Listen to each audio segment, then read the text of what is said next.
excited about tacos. Taco Thursday. All right, let's get this rolling then. In 3, 2, 1, go.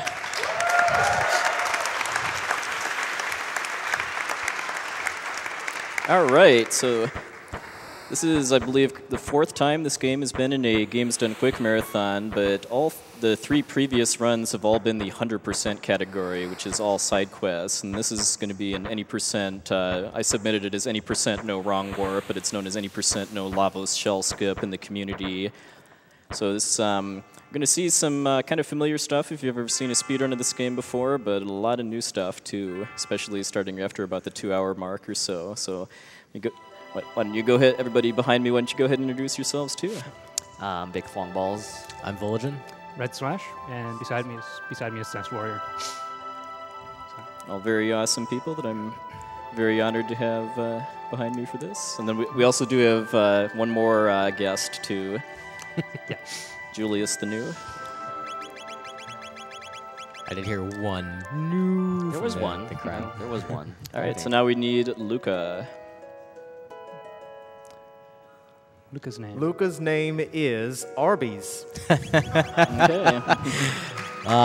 oldie but a goodie. All right. It's already old now, huh? Man. Dude, it's a meme. A year and a half. Oh my goodness. Yeah, I was there when this meme was born too, during Final Fantasy IV. So kind of with pretty much every RPG speedrun out there, there's some quick menuing that puwexil had to go through right in the very beginning. Really simple stuff, changing the battle speed to the fastest and also setting memory cursor for battles as well. And that'll come up a little bit from now. Yeah, I didn't bother changing the battle message speed though, just because that effectively doesn't actually save any time in the run. So he also just when running into. Oh right. Marley. Yeah. Love with an exclamation mark. Love. Love. Love. All right. How are we capitalizing here? Proper case. Okay. Yeah. So when he ran into love. Exclamation mark. Does this have an exclamation? It does. Yeah. It's by the Z there. Below the, Under the Q. Under the Q. Okay. Capital. Oh, okay. There we go. Okay. Love. Okay. All the speedruns of this I've done before. I've never actually needed the exclamation point before. We did it. Oh man. So when he ran into love, he went to pick up the pendant first because he wants to be a giant jerk. Mm-hmm. And that is actually important. That is puwexil for you. Yep. The jerk. And you did run Illusion of Gaia. Mm-hmm. I am what I am. So how come there was no candy skip there? Yeah, there's an extremely difficult skip you can do to skip the trigger for this cutscene. And in this category, it saves all of 1 second, because even though you skip that entire cutscene, you're going to get it when you come back through here after your first trip to the Middle Ages. So Super huge deal in the New Game Plus category, though, because they don't come back here. So.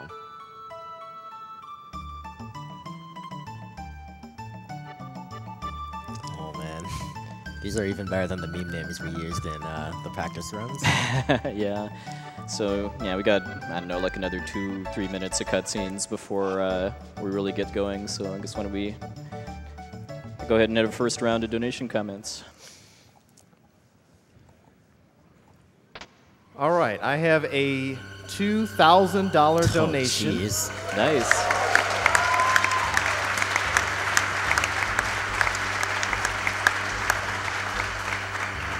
I have a $2,000 donation from Anonymous. I'm on a business trip and can't see any GDQ live, but that won't stop me from donating. I'll leave this as a time capsule for when I finally reach this year's SGDQ on YouTube. Last GDQ, I donated to save the animals, but this time I see there's an infestation of demon cows that must be purged. After all, there's no way you can defeat Diablo on an empty stomach.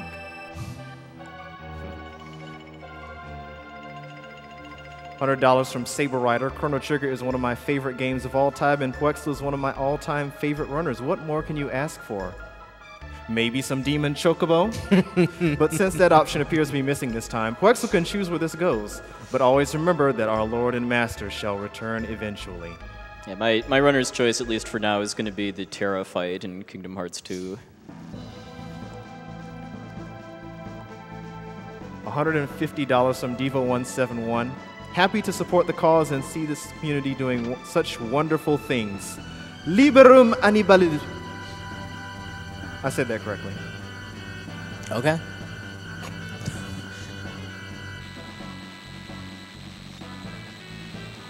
Maybe do one more and then we'll get back to it. I have $50 from Essentia. Nice. Hey, Carrie. Hey, puwexil. Wish I could be there. The kids and I are watching you on the big TV. Here's hoping for a 4-new run. That'll be a first for me. I would certainly appreciate it. You also have an anonymous, a blank $500 from Anonymous. Yo. All right, so we're coming up onto our first battle now. This is also the first time we're going to be seeing what we call RNG manipulation, which is where I'm going to be kind of manipulating the outcomes of battles to kind of follow really predictable patterns.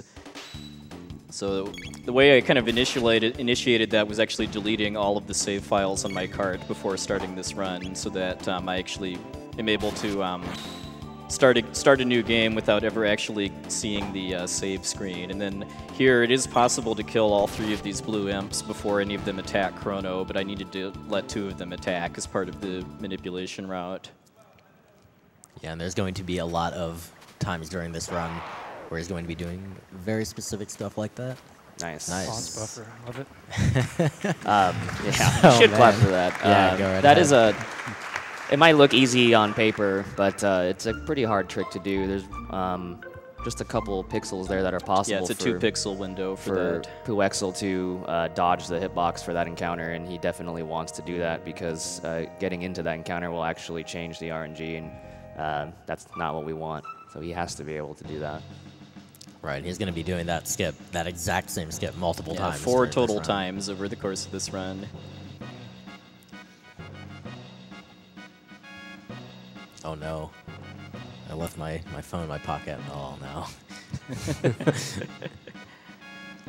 We can probably go back to some comments too, just because we just have some story triggers we need to hit here before we can get into the first dungeon, including a 100% accurate biology lesson too about how genealogies work. Oh, yeah. I am a biology teacher, and I can confirm it's real. All right.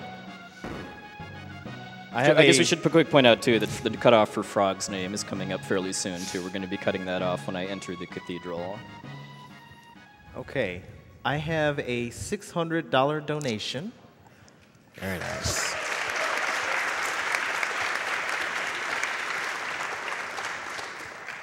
From Diane of the Moon with no comment.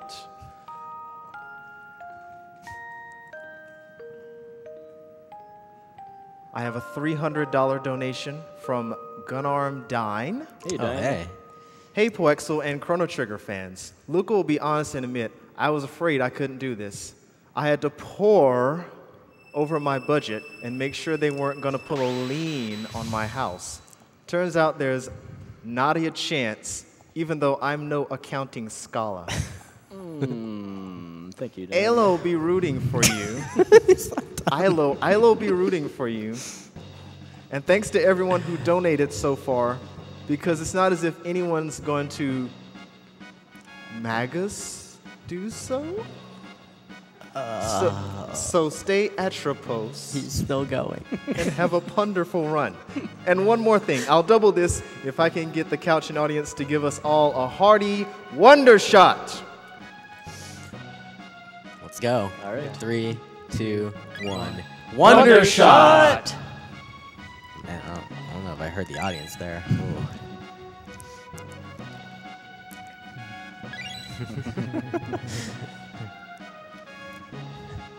$250 from Reverend. Chrono Trigger is my favorite Final Fantasy game.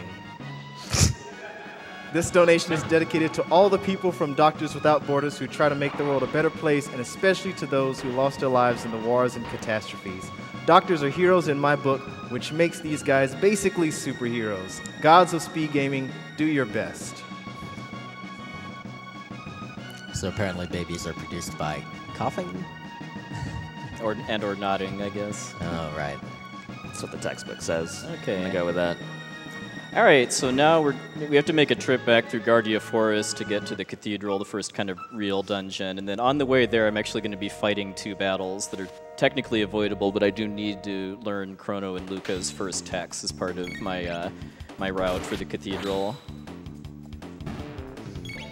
And the RNG manipulation is all continuing through these fights too, as far as kind of giving me critical hits when I need them to one-shot these enemies.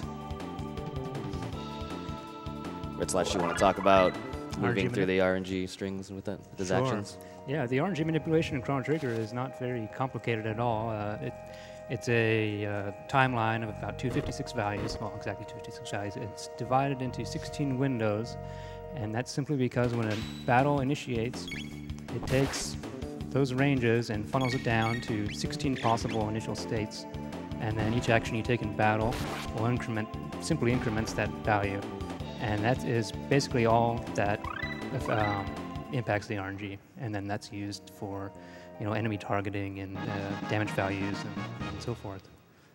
All right, so if you know where you're starting in that sequence, then you know exactly what's going to happen, as long as you do the actions in the same order and don't miss like turns or anything like that. Yeah, like in that second fight there, it was important too that I had Chrono attack the enemy on the left that I'd already queued up Luca to kill, just because the RNG advances in a different manner if the game has to retarget after an enemy dies. So this is our first major payoff for the RNG manipulation after those critical hits too, just because these Naga-ets, they normally like to use a slow spell that has both a slow animation and gives you the slow status, neither of which are something we want to see in a speed run, so thanks to that. None of them do it, and they cluster together pretty nicely for getting Fire World.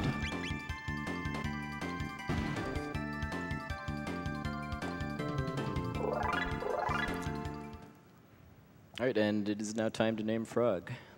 Well, after he makes his grand debut here.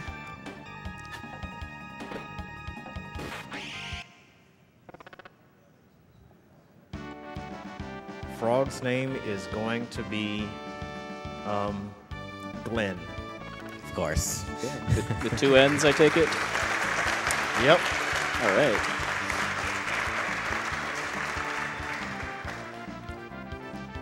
Go with the frog.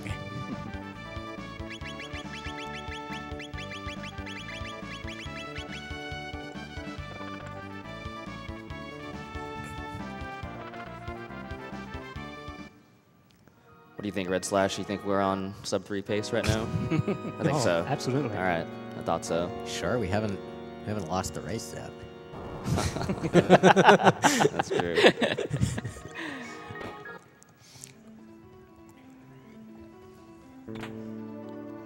So a quick little revive pickup there, which is going to be handy a little bit later on in case of bad stuff that can happen. In case of emergency. Yeah, even though we're manipulating the RNG in a lot of places, there will be times when we cannot. So might just need that revive. Yeah, so that'll be handy if I get the absolute worst possible outcome from a boss fight coming up about 50 minutes into the run, give or take. And when it comes down to RNG manipulation, again, you want to make sure you're not getting into any encounters that you didn't plan for. Thankfully, this dungeon, most of the encounters their hitboxes are located with the enemies, and so they're really easy to run around. There aren't any tricks, because later on, you might think you can dodge through enemies, and the developers had actually planned for you to maybe try that, and you step on a certain area, you're actually still going to get the encounter. But there's no really such tricks here that I can remember anyway. Yeah, if anyone isn't really familiar with speedrun lingo too, when we say RNG, that means random number generator. It's just kind of a catch-all for talking about elements in games that are intended to be outside the player's control. Right, and it's best to think of it as the game developers wanted it to seem like things kind of happened randomly, like that they weren't predetermined or whatever, but they didn't necessarily need it to be definitely guaranteed and not crackable. So it wasn't really a priority for them to make it so that you couldn't manipulate the RNG, and so that's why we're able to do that very often in older school games like this. All right, so as soon as I play this organ, I'm going to be doing just a very, very minor time save too. That's kind of cool how it works out too. Because if I go back down this slide, normally there's an animation of Chrono and friends kind of getting surprised by the fact that they just stepped onto a slide and it resulted in them falling. Imagine that. But if I go down facing sideways, then I actually just walk normally. Alright, so here we're going to be seeing one of the most major tricks in this game that makes a lot of getting through the game fast very, very possible. There's actually kind of two things happening here. He's entering the doorway, but before the game is allowed to transition, he's interrupting it with a menu and then backing out and kind of repeating that process over and over again. So he entered the room and continually interrupts the game, trying to get him into the room so that he could slowly work his way over to the save point. And then he gets to the save point, and then he lets the room transition. Yeah, then he'll finally let the room transition, which the game still kind of thinks he's on a save point, and he's allowed to save anywhere. That's why it's called the save anywhere glitch. And one of the other things that he's going to do, since he can save everywhere, he's going to run up to the trigger for Yakra and then save there too, and reload the game. And that's going to allow him to do some funky shenanigans here, where he's able to move around. He's not stuck in the cutscene. Oh. The cutscene will progress. Yeah, no wraparound, huh? Darn. Man. Oh, man. And then he has to open that chest to make sure the story can advance too. And now Yakra is skipped. And we don't fight Yakra, who actually would be kind of hard. Yeah, because I skip like Frog's upgraded sword, which is pretty important if you want to actually fight him. So we will actually also briefly mention that when he was doing the save to skip Yakra, he also performed a glitch called the unequip glitch, and we'll talk about that a little bit more later on. For now, it suffices to say that it will actually boost his stats by de-equipping gear that he shouldn't be able. Less is more in the world of Chrono Trigger. Yep. And we'll talk about that a bit later. And then one important thing to point out about the save anywhere glitch too is that the glitch only persists until I enter an area that has a save point in it, and that will cancel it out. Yeah, it's the save point sprite itself is checking if your coordinate is off of the save point to take away the save ability. So if there's no save point sprite in the room, then Yep. it doesn't matter. Yeah. Which is actually pretty nice. It means you get to carry that status further forward and use it again, which you'll see pretty soon. Mm-hmm.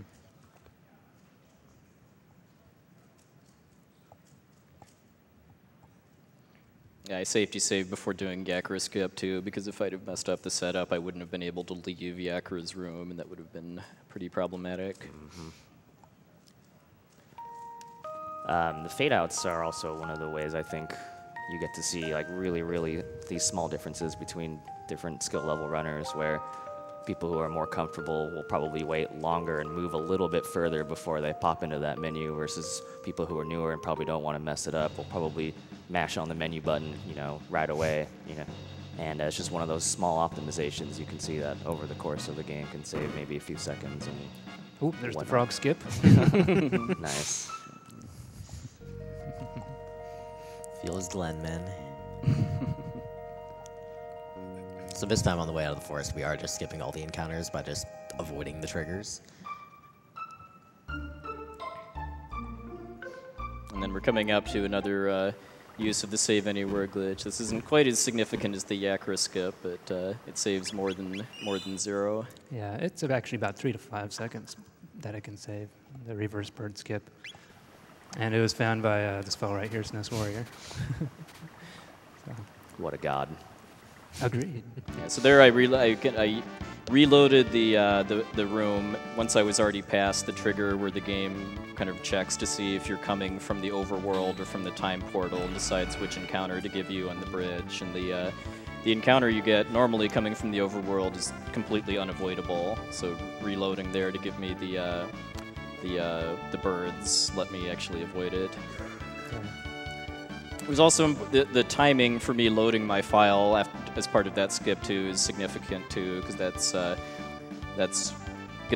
plays into the luck manipulation route for Guardia Prison coming up.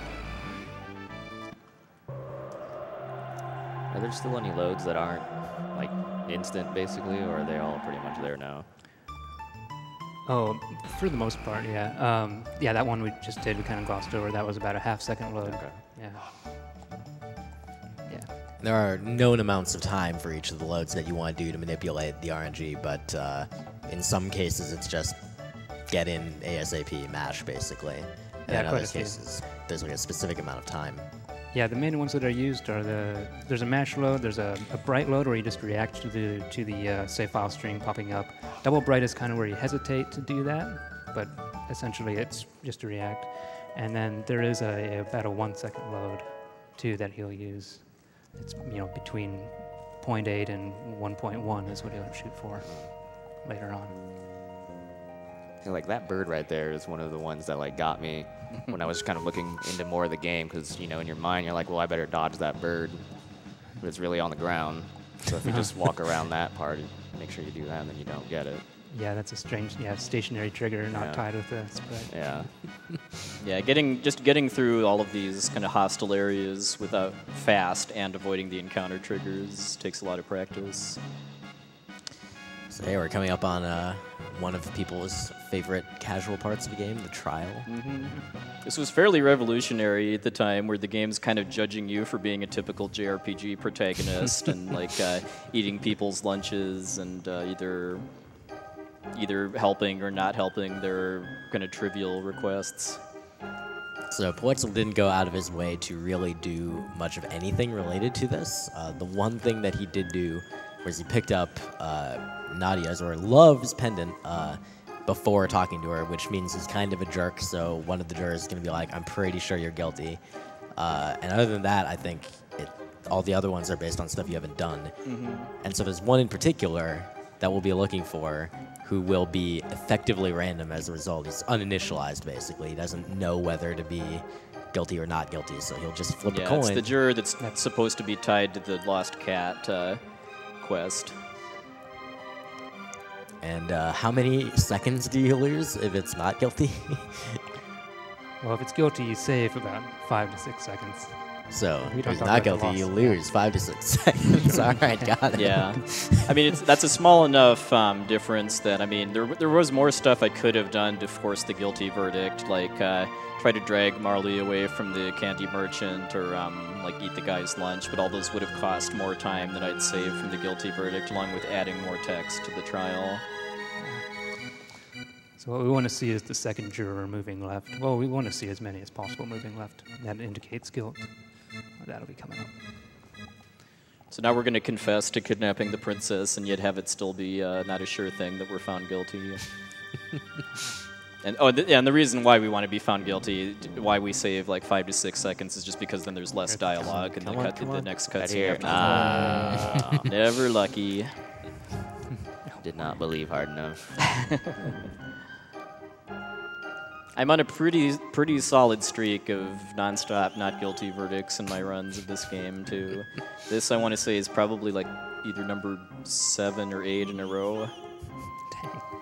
Yeah, it is exactly 50-50. Well, pretty close. More to or it, less, yeah. I just love the reaction when a juror votes not guilty. The entire crowd's like, boo, boo. Like, wow. Tough Jeez. crowd. All right, so yeah, we got not guilty. So yeah, there's going to be a little extra text during the next cutscene, which means that Iceplug can fit in maybe an extra like half of a donation comment. So take it away. Awesome. I hope you like puns, because I have $25 from Brosentia. Oh. Hey, puwexil. Brosentia here. Great to see Chrono trigger. Good lord. You sure be drilling through these enemies. Don't toot your Rhyhorn too quickly, though. You might get Bulbasaur from getting hit.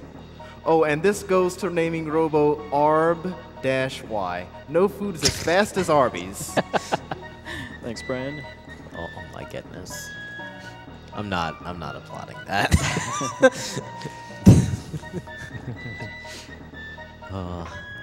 Incidentally, the extra text was right there that he got for getting not guilty. Right here, actually, is Oh, the sorry, my not bad. guilty text, yeah. How dare you question me? A kind of extra bonus of getting the guilty verdict, too, if you're just mashing through all this text, too, is that this music just kind of abruptly cuts off instead of the dramatic conclusion there.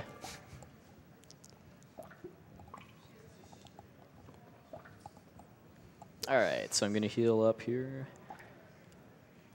And just grab a safety save just in case my my load for the reverse bird skip was off, because I'll know basically from after this first fight here if I'm good or not.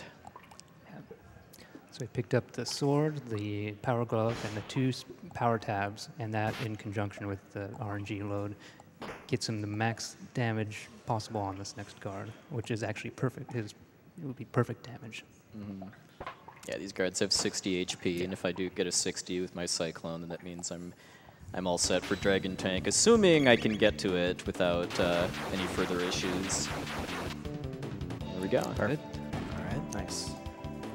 So there's going to be a number of fight skips in here that he definitely doesn't want to miss, and then there's going to be the corridor with the watchful guards. Mm-hmm. Yeah, Metal Gear Chrono.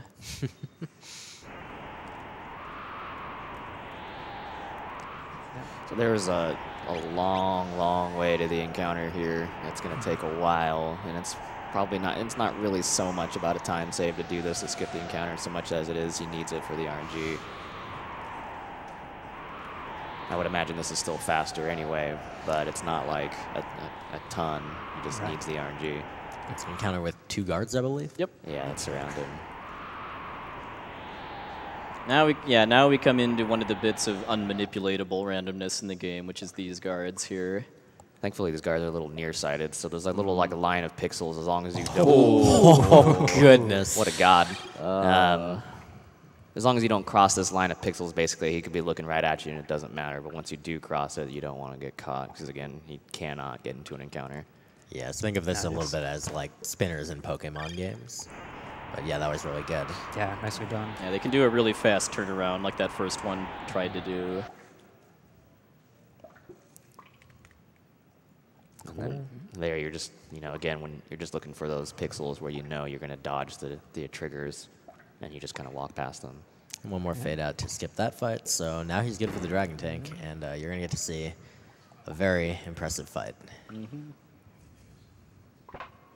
And just to remind you what the fade out glitch is too, it's where we're kind of storing a screen transition basically and then interrupting it by opening and closing the menu. Then when we hit an event trigger, either for a fight or a cutscene, we'll release that so that the game completes the screen transition, but it still marks the game event as complete. And like in that case, the event was a fight with 2 guards. Very, very handy. It'll be used a lot to either skip cutscenes or skip battles. Not everything can be skipped though. Like you can't skip the Dragon Tank. Yeah, or else it probably would be. But wherever you can use it, it's going to be seen.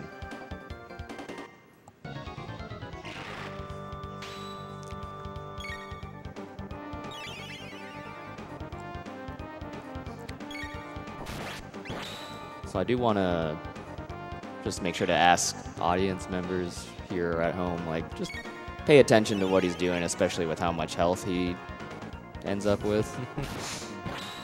You also notice that he's going for the head first, which is, I guess maybe is somewhat normal, but going for the wheels is usually a better, like a safer strat in terms of getting the tank to stop crushing your characters. But thanks to the manipulation he's done, well, should still be fine.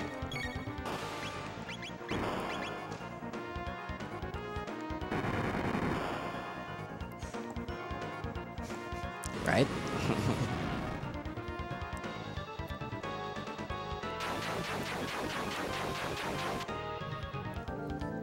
Should be enough for the head, yeah.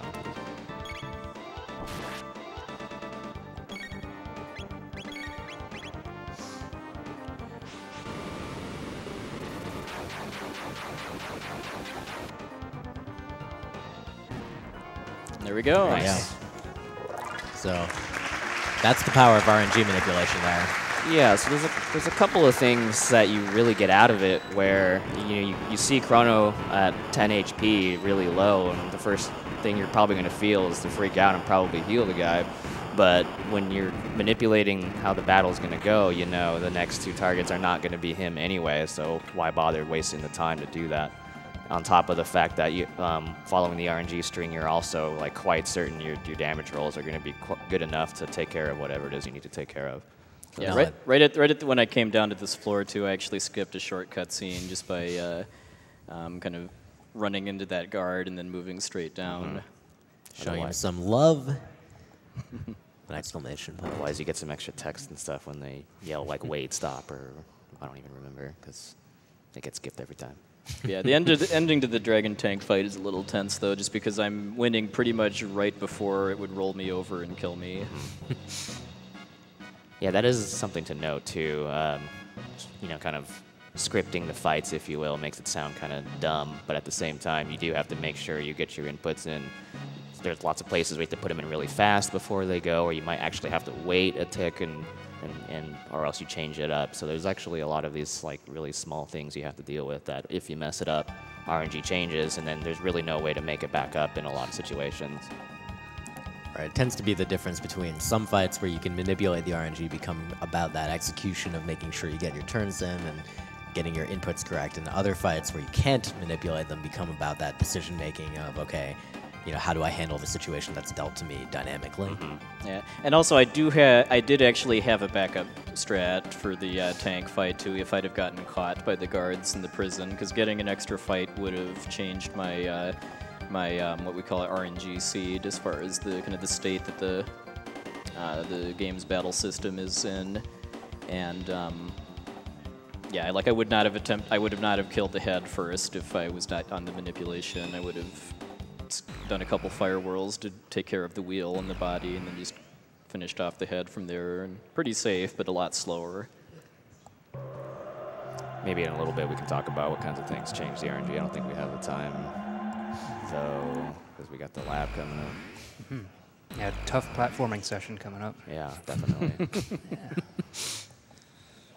All that DKC training is going to come into play here. Oh my goodness.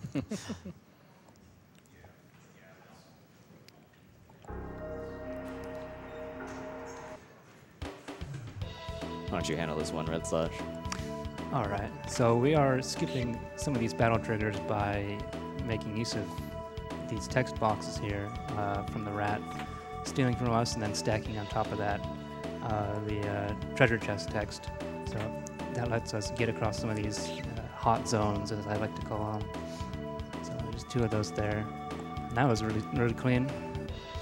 And then there's a couple more fights here just to avoid, and he's through.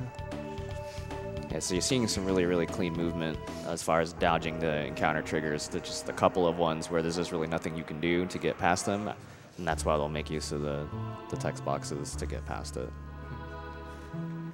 Yeah, like both of those, there were actually ways I could have just gone around the trigger, but they were slower. Yeah.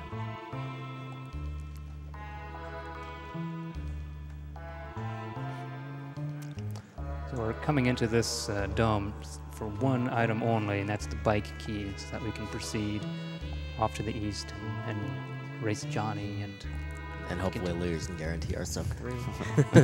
guaranteed world record. Demand. Guarantee a world record if you lose. That is correct.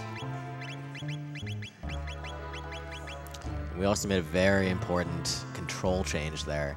So he swapped his open menu button from the X button onto which button? A. Onto A. And the reason is that in this room up here, where you would normally fight the Guardian, pressing the X button specifically will trigger an encounter. And he needs to be able to do this fade out glitch, which requires opening the menu, so that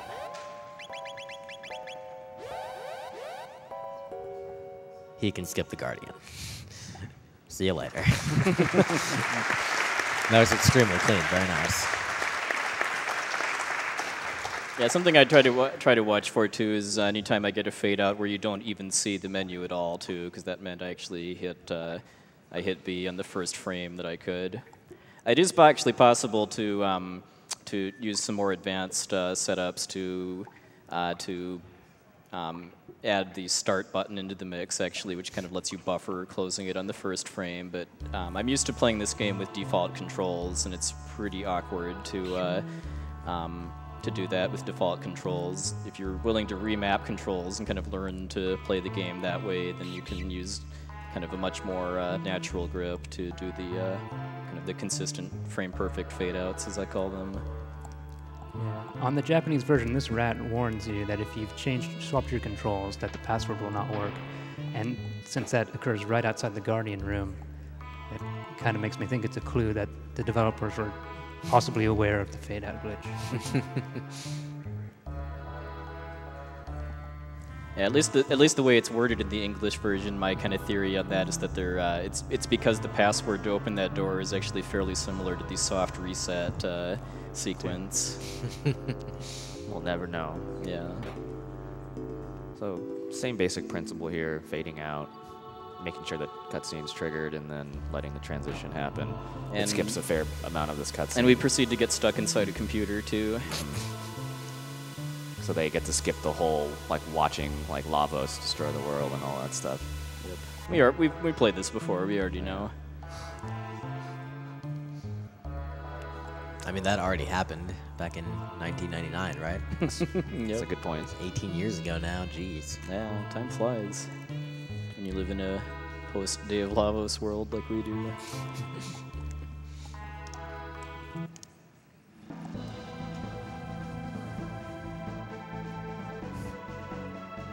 Alright, so I'm just going to backtrack out of the Eris Dome now, just making sure again to avoid encounters because I'm still on an RNG manip route. So you can probably fit fit in in a couple, but- donations while that's happening, along with the cutscene afterwards. Excellent. I have a $1,024 donation from Vaxerd182. Oh, thank you.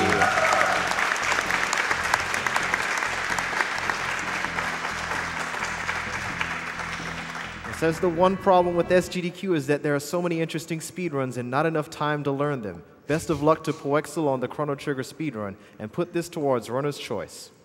That'd be the Terra Fight in Kingdom Hearts 2. I also have a $1,000 donation from Anonymous. Thank you.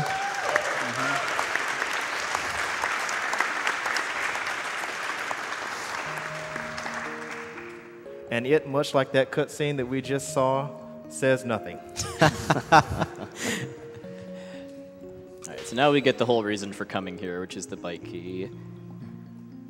One more thing, too, after shoving this guy out of the way, just for the fans, this isn't part of the normal route. But you're still hungry.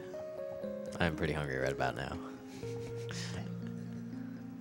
I recommend Arby's. Oh, goodness. The perils of a dinner time speedrun. So coming up here is the bike race, where it's possible to win or lose it. You get points from the race. I have a challenge for you folks here at home watching. If you haven't donated yet, or if you have, I myself am going to match the points that Poku wins from this fight as a donation. So I'm just going to give you an example. In the practice room earlier today, he got about 800 points, so that would translate that to $8, 1 cent per point. So if you'll do that with me, I'll join. Let's see what he can score against Right on. the man. Right I'll on. also join. What kind of couch mate would I be if I didn't? Let's see. Well, that point score kind of oscillating there. Come on. Let's go. ooh, I mean, you can approach this race really however you want. Is just right before the very end, you're probably going to just boost past them and make sure you win. But outside of that, there's plenty you can do. You can try to stay in front of them or hang out behind them. Doesn't really matter. Oh, man. It's going to come down to the wire. Oh, Nice. very nice. 977. 977. So that's, I'm going to round that up to a nice crisp 10. hey, sounds like a plan. all right, sounds good. $1,000. Maybe from your account, man. One of my favorite memories of this game. If you guys don't know Red Slash, he's done a lot for this game, both run-wise and route-wise.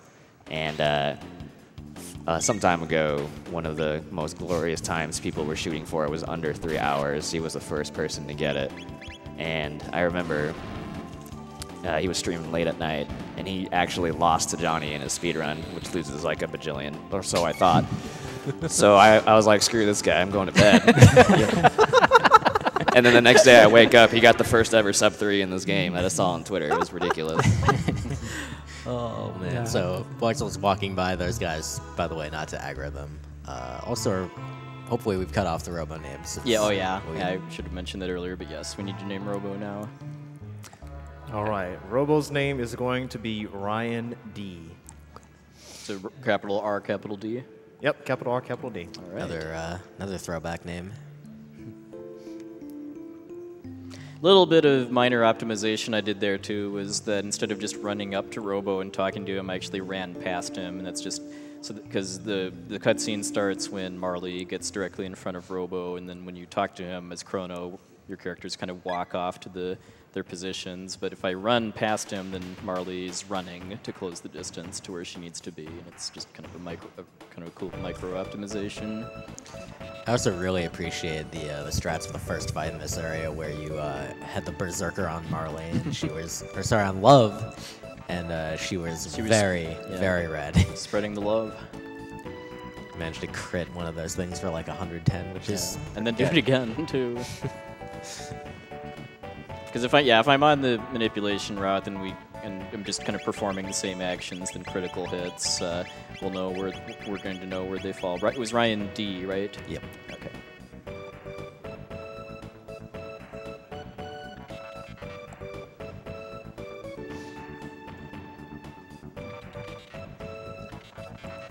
I thought you were supposed to sing at this part.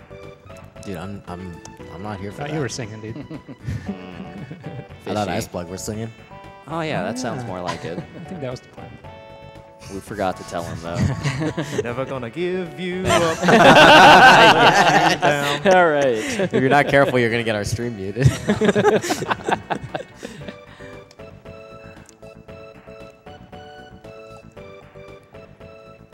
He sounds just like Rick Astley. It's amazing. It's uncanny.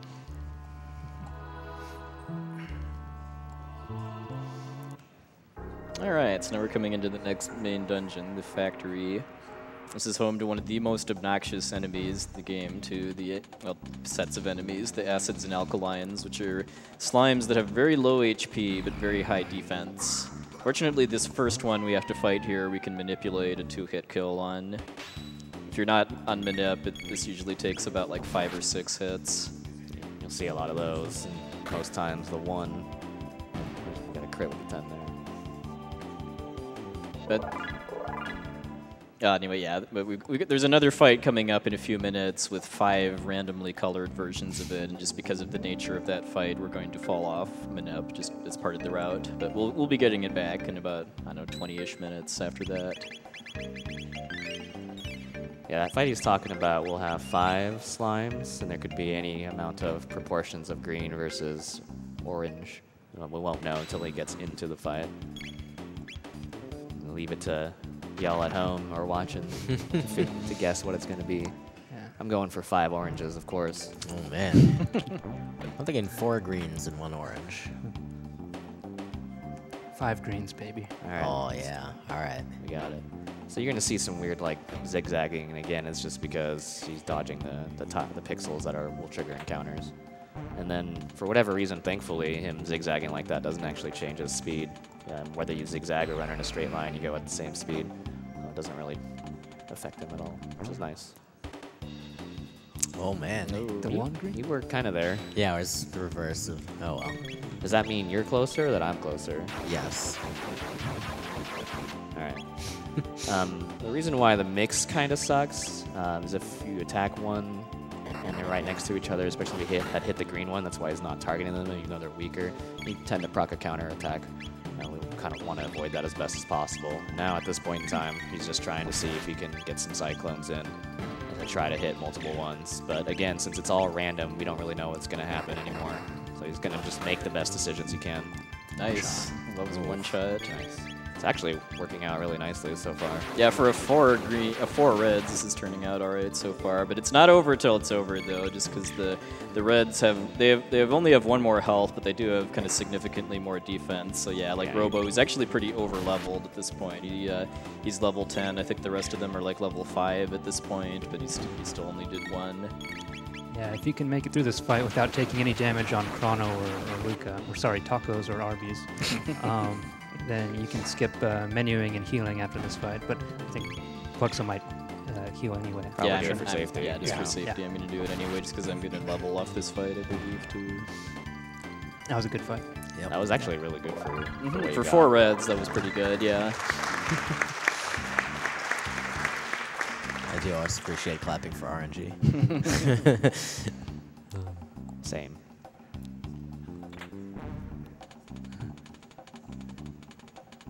Yeah, since he is off manipulation now, just because you can't really control that fight, our series will actually become a very, very dangerous fight because, again, he is very under level. Right, as I And- mentioned earlier. Yeah, I had Robo kind of carry me through the 2 encounters I had to fight here, but unfortunately he doesn't he doesn't get to fight his cousins. Yeah, we are level 6 at the moment, going into our series. And yeah, as mentioned earlier, there are some fights where you can manipulate the RNG, and this is one of the ones where you cannot, and as a result, he's just going to have to react to what happens. And one such thing that can happen is real bad, and hopefully it will not Unfortunately, also extremely rare, but I did come prepared for it. happen. Yep. And that is why he has the revive, just in case Luca takes every single attack. She will die, and that would be really unfortunate, so he has a revive for that case. One really nice pattern is you'll get the 3 opening tackles on Chrono, and the pattern is 30, 32, 30, and we call that the Warrior. It's this guy right here mapped out all the possible patterns for our series, and that has really helped us out analyzing and coming up with strats. So yeah, that's good times. How many different patterns are there? 16 or 256? Oh yeah, about 16. Okay. Yeah. Yeah, so it's worth noting too that even though we're not on like manipulation as is normally done in this run, our series AI is pretty easy to manipulate just by what we do, even if we're not like in total control over like how much damage each attack does and stuff like that. So you're going to see that as far as like which order I attack them in. I think it's just mostly like kind of easy to take for granted. In most cases, you're going to be fine, but there's probably some cases that I'm sure these 2 guys know way more than I do that you kind of just want to be ready for, or else maybe you just end up playing it like way too safe. So I would imagine what they came up with is just that nice point of fast and also effective. Yeah, because I did turn the battle speed down from 1 to 2 just to both make this a bit safer and also for another reason in Heckran's cave coming up to that we'll get into later. That's a sick line.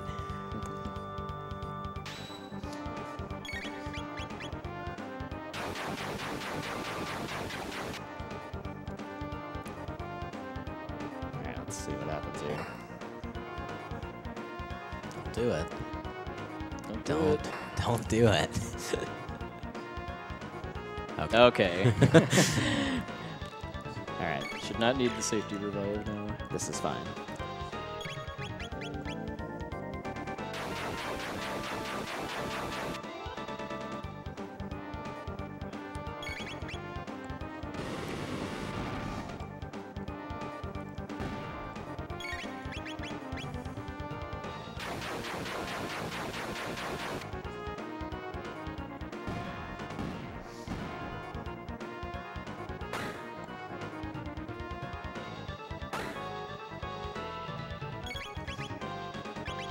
Easy fight. Every time, dude. Easy every time. All right. Nice.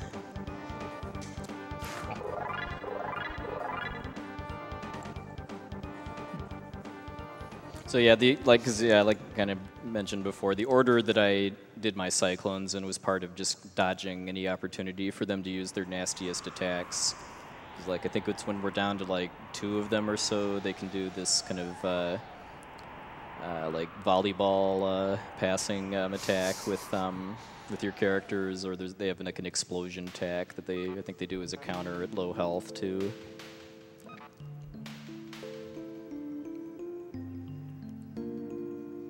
Robo-thump.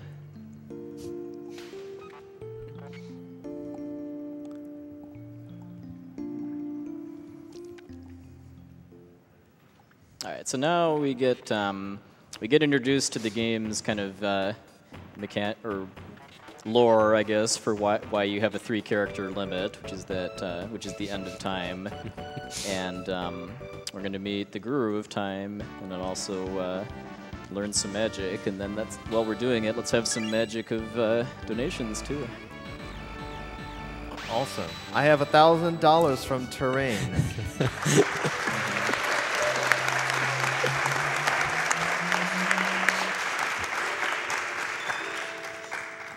And Terrain says hi. Hi. Hello. Hi. Hello. I have $50 from Bass Guitar Bill. Good luck to my Cuso Grande rival, the one and only puwexil. You can choose where this $50 goes.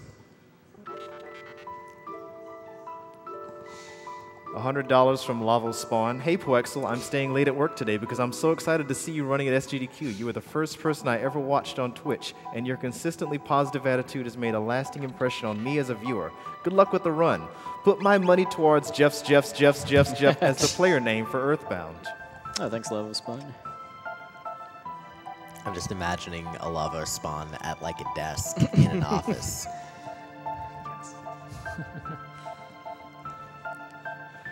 $150 from RPG Chick. Chrono Trigger hype. Nice. Hi.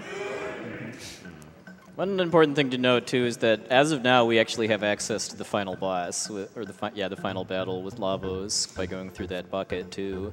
Since this is an any % category, we don't have to complete all the side quests or really pretty much anything else that's not kind of required to beat Lavos and get a good ending. So kind of from here on out, the routing becomes about just kind of what exactly we need to do in order to be able to defeat Lavos consistently. Right, because we go there right now, we're just going to get obliterated in the first attack, basically.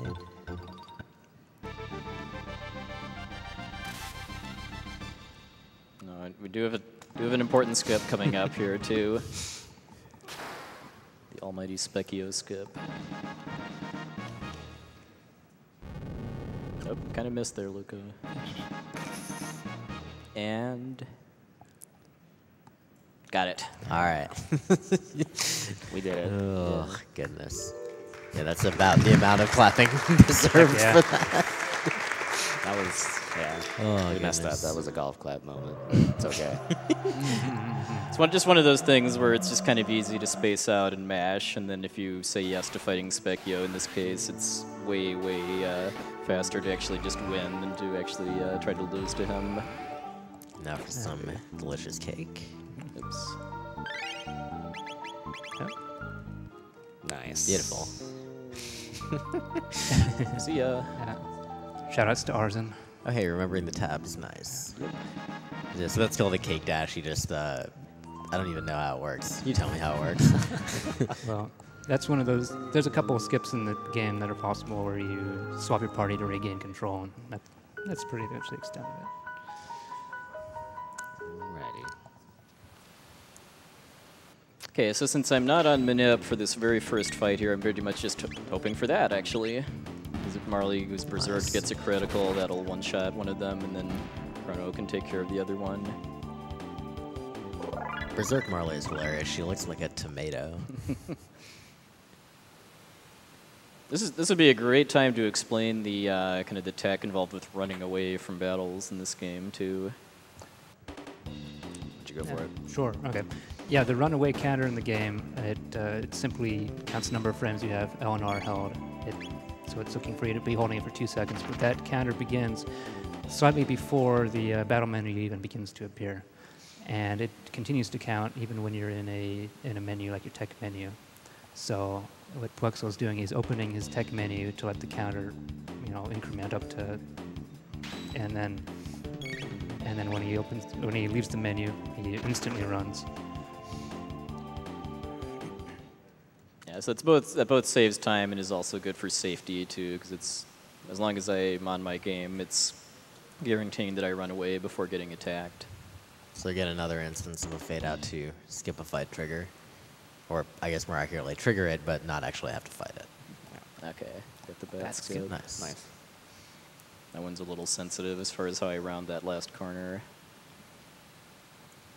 And now we have a big time boss skip coming up. Heckran is no joke. The setup for it's somewhat similar. So again, he's going to keep interrupting the transition to get that save anywhere going on. But here, bypassing the trigger is not so easy as the Yakra, where you just kind of run up to a spot save and you're good. He does have to walk into the trigger and a little bit past it, but he doesn't have a lot of time to get into the menu and save like he just did before he triggers. So you kind of saw the first time around it didn't work out, but this time around it did. And that's why this one's just a little bit trickier, because it's much harder to get in that tiny window to get into your menu and save. And see ya. The results of that glitch just looked hilarious. Yeah. So what basically happened here is that I kind of clipped through the trigger for the Heckran boss fight by using the Save Anywhere glitch, and then triggered the cutscene that normally happens after you defeat Heckran. And then because I got to that cutscene, the game was kind of gracious enough to assume that I'd actually fought Heckran, and then just kind of let me go. I could have actually just skipped that though and jumped into the pool, but then that messes up the kind of the story advancement in the game, and I'm not actually able to make progress. And like what makes it really hard is you don't just get to run up and save. You'll never get it at that point in time. So there's actually a little bit of movement tricks that you got to do that I believe was described as kind of like running, letting go of run, kind of starting up the run again to kind of just stutter yourself a little bit so that you kind of fall into this window where the trigger won't actually activate. Yeah, you're trying to hit a certain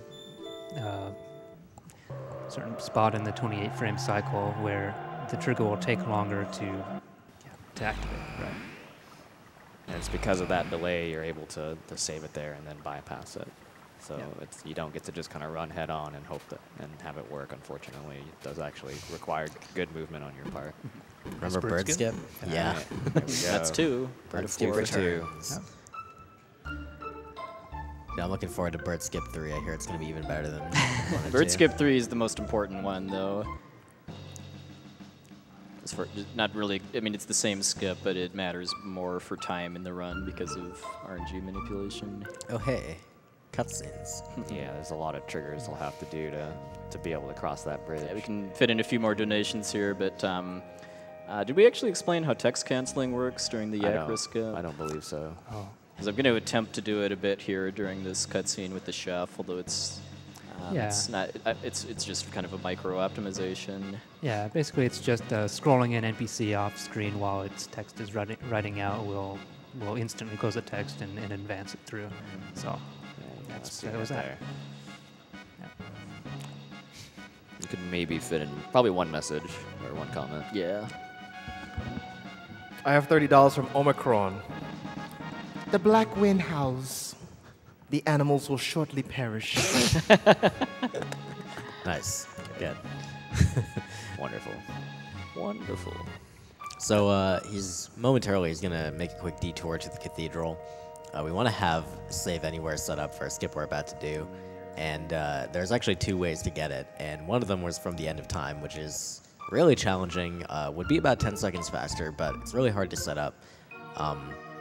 So instead we're going to come into the cathedral and we'll just set up there's a save point really early. Yeah, because even though I had Save Anywhere to skip Heckran when I went through the end of time, because that area has a save point in it, it caused the game to kind of correct itself, basically. So it's the same thing, get a fade out, store it until you walk out of the save point, then you can make his way out again.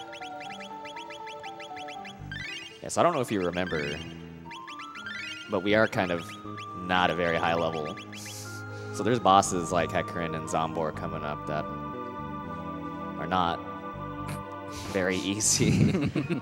So thankfully, again, applying the same tech that you've been seeing now, Zombor on the bridge can also get skipped. Again, it's a bit more complicated than Yakra, but follows a lot of the same principles. So one of the first things he's trying to do is kind of get past this guard here, or else you get stopped like that and you have to try again. Try to back up a few times quick, just to see if I can kind of blindly get it. Might be That far might be it. enough. And you can make use of all 3 of your save slots, All right, I'm just gonna leave. and just kind of double check whether or not you got it successfully. What's kind of interesting is the 28 frame cycle that this trigger is based on. Should do it. It's about 159 BPM, which is the BPM of the castle and the bridge song. Wow. It's kind of a coincidence. I can't really make any use of it, but it's funny trivia. Wow. So perfect example of like you don't just get to run straight, hit save, and move on. You do have to very much make sure not only do you get past a certain That should line, but definitely be it. and you're able to do that because of being in that little small frame window. Yeah, there you go. And we're not done yet, by the way. We have to do that again right past that Fortunately, card. the second half of it is much, much easier. Yeah. And it's really easy to see if you got it or not, which you did. So you do have to punch that guy real quick, and then you move All on, right. and you don't have to fight any of that And stuff. C is on board.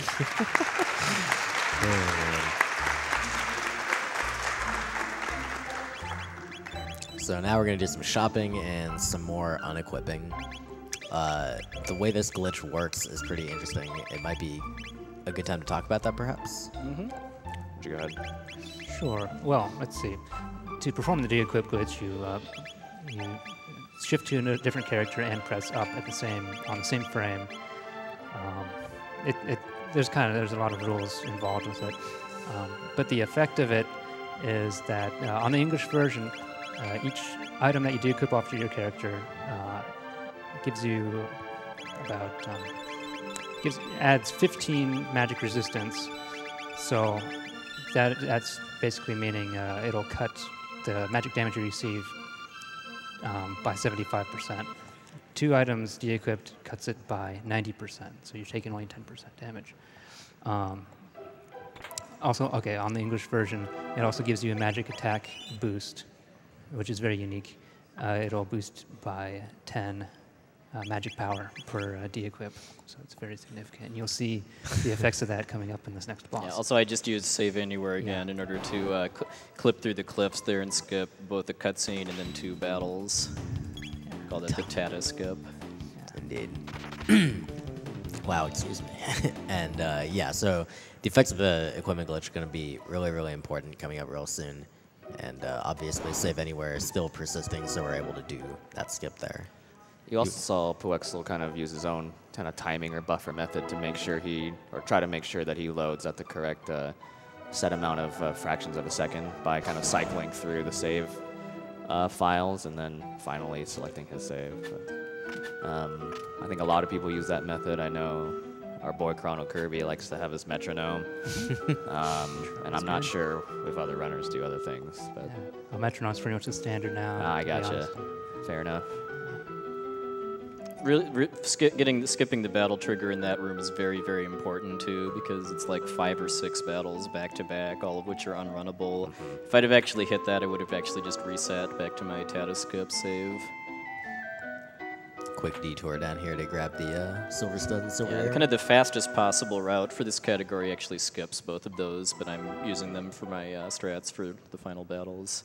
Also, once you've gone through that room once and kind of exited through the left side, the game deactivates the consecutive battle trigger there. This is a nice track, by the way. Agreed. Also, Mountains are nice. mountains are nice.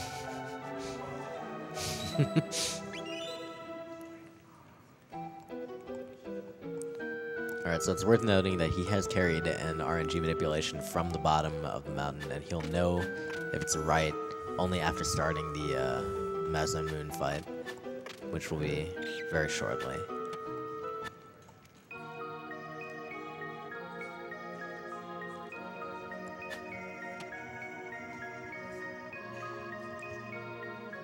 What I'm looking for is for Chrono to get punched for 33 damage right at the start of the fight. So that'll tell me I'm good to follow my kind of my boss battle script for this.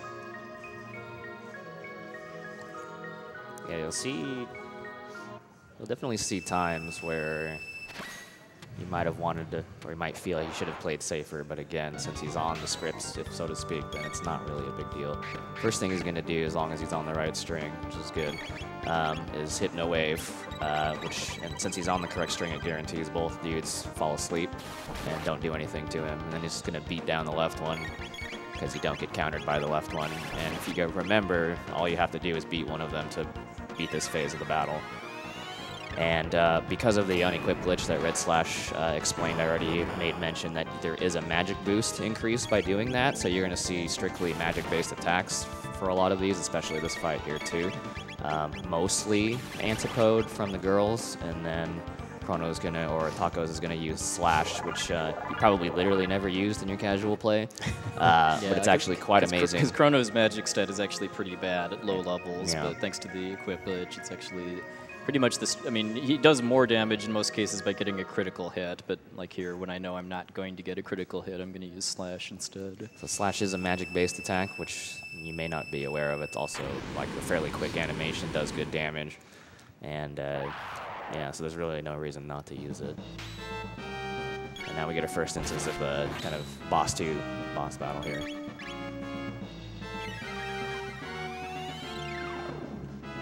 Under normal circumstances, if you weren't manipulating, then you don't know what Mazza and Mune are going to do. He does a lot of good damage. He's pretty buff.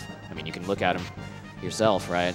But again, he knows exactly what's going to be going on here, so it's just not dangerous as long as he, puwexil, does what he's supposed to do. Yeah. Just aim for his knees. Up. Yeah. That said, he does have to make sure to use specific timing at specific moments in this battle. He'll need to wait a couple times for Masamune to make particular attacks before he takes his turn.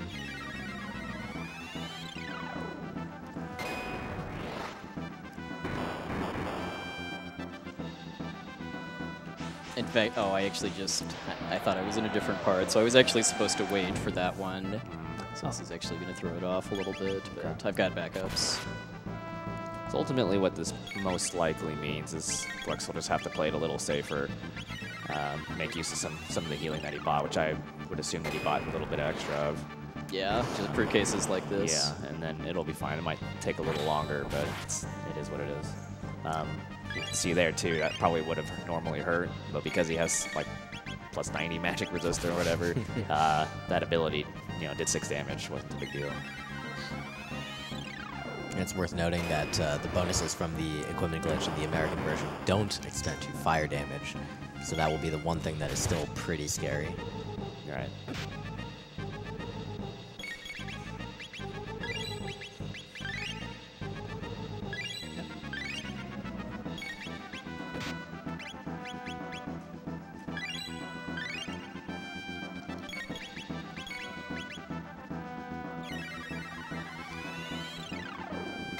And that's probably really the only key difference is kind of what you saw right there, like 3 turns of healing. You probably wouldn't have seen that. But other than that, I mean, it doesn't change the fight that much. It does mean I'm going to have to reset again to fix the RNG before it becomes relevant again. Yeah. Thankfully, there's a plethora of, or it seems like there's a plethora of backup loads in case you mess up somewhere. Oops. Oh, wow. Goodbye. That's fast.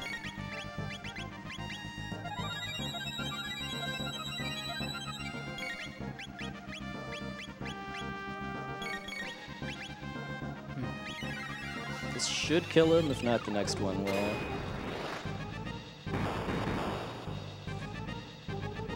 There we go. Good. Whew.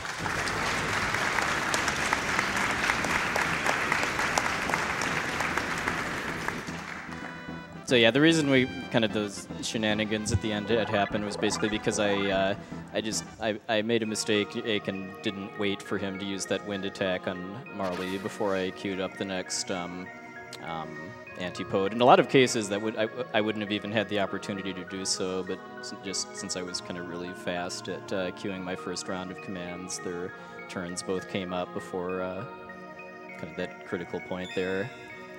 And that fight does show you a couple things. One is that obviously it's very precise doing the RNG manipulation, so there's still a lot of room for error and things to happen. And then, of course, also the value of just having backups and plans to be able to compensate for, you know, oops, I'm not on the manipulation anymore. And obviously you saw there that it wasn't that big of a deal. A little bit scary, but... So you can do a bright load directly after Moss Immune if you're off RNG. Oh, okay. If you'd like to. I will do that then. The one I'm more familiar with is before Reptites. Right. And we're back. Everything's fine.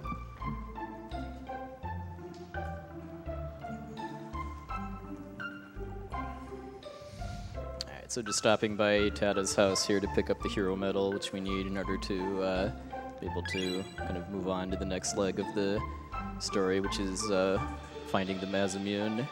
Yeah. Little brief pit stop here to sell the jerky that I was supposed to give to the knights on Xenon Bridge, but because of the Zombor skip, I still have it. And then just for just for marathon safety, for being able to afford some extra healing supplies, I'm going to... We'll definitely take that money. No news. Yeah. No news is bad news.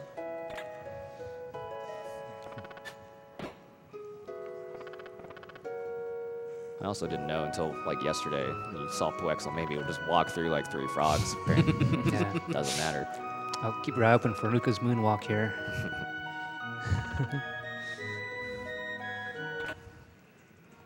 Yay! Nice. It's right there with the Setzer slide. I'm glad that we got the hilt of the Masamune from the trash here when it was clearly sticking out of the ground at the top of Denadoro, but whatever. Dang. Yeah, every time we go through this forest, we have a 1 out of 4 chance to see a new, which in casual play is just, it's an opportunity to get a bunch of tech points, because if you actually fight it, then I don't know, it's worth like 40 tech points or something like that, which is a lot at this point in the game. But in a speed run, we just kind of viewed new sightings there as a sign of good luck. And this is our one and only trip through Truce Canyon, where there's just nothing we can do about the bridge encounter, so we just run away from it, and it's part of the manip route.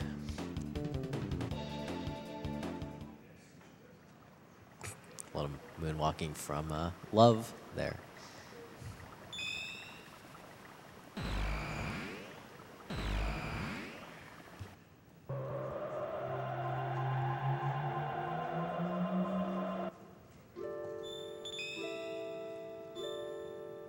Probably do a donation to the.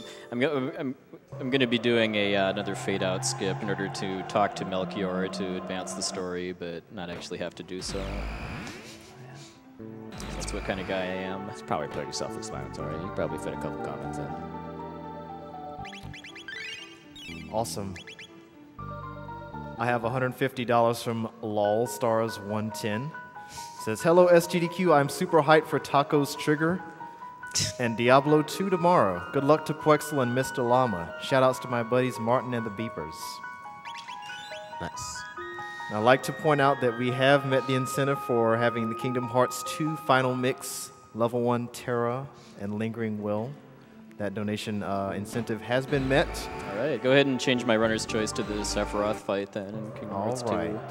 A Sephiroth fight is currently about $1,000 away. So it's very close, people. And a reminder, if you it's donate... time to cut off Ayla, too. Okay, a reminder, if you donate $150, you can be put in the drawing for the GDQ Custom Corsair PC.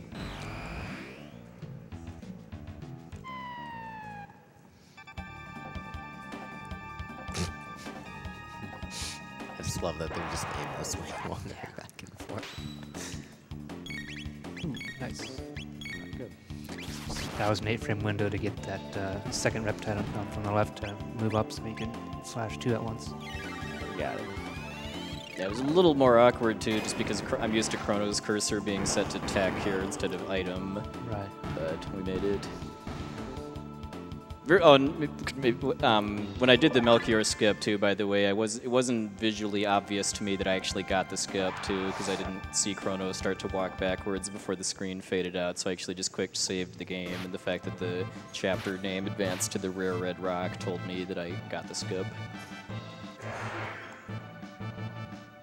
All right, one more fight with Reptites here, and then it's time to name Ayla.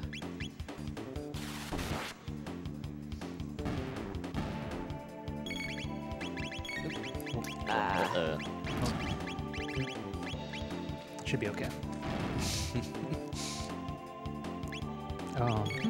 Hello? What happened to the flame toss? What was that? I coded, or I guess you got put to sleep and then woken up by the second rock. Yeah, must be. But yeah, again, the backup strats I had to do on Mazimune kind of threw me off a little bit on these fights just because of having characters on item instead of tech. All right, so what is Ayla's name? Ayla's name is going to be OBB. Ob. In all caps? Or? All caps. Unique. So Ob like tacos.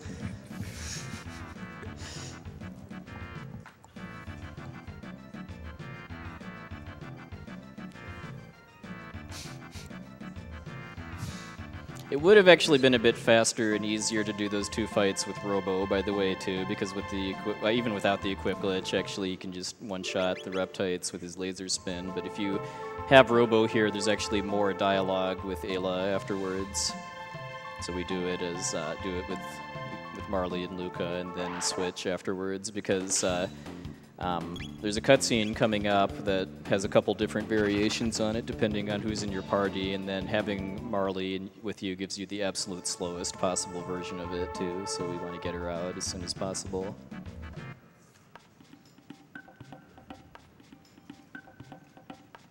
You just don't have any time for love.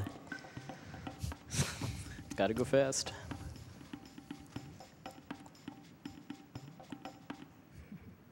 All right, it's party time.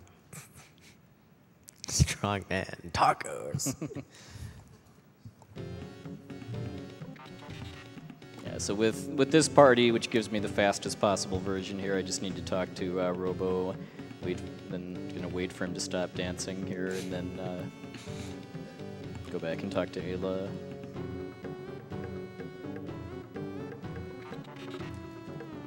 That is a very creepy laughing animation too with Robo.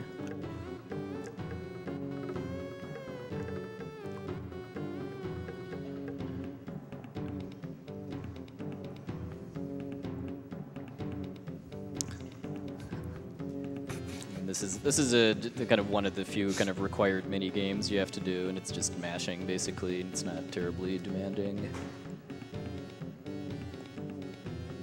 Have you managed to try out Mash Attack yet? Yes, it confirmed my pre-existing suspicions that I'm best off running RPGs. So while we finish drinking our soup, as I call it, have a little bit more before we get to head off to look for the stolen gate key. So take it away, Ice Plug. All right. I have $500 from Scurvy Dog. Nice.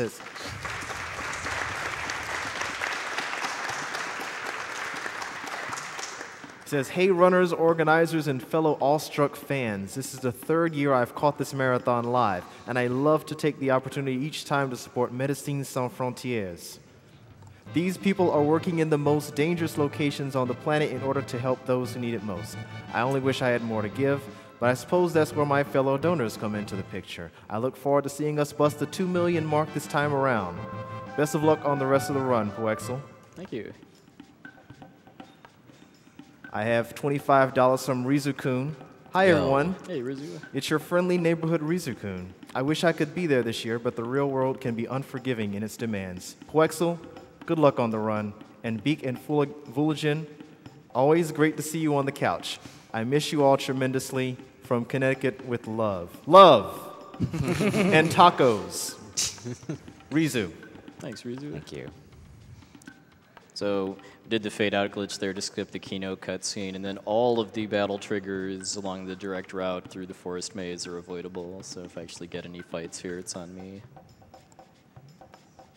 Yeah, again, it's just kind of studying up real quick either on someone's movement or on the map with all the encounter triggers, and just making sure you know the movement and walk around them, and it's all good. And then we're gonna hop down this hole real quick and then get into a couple fights and see what's going on. Yeah, we'll know right away if that issue with the reptites actually messed up my manip for Nizbel or not.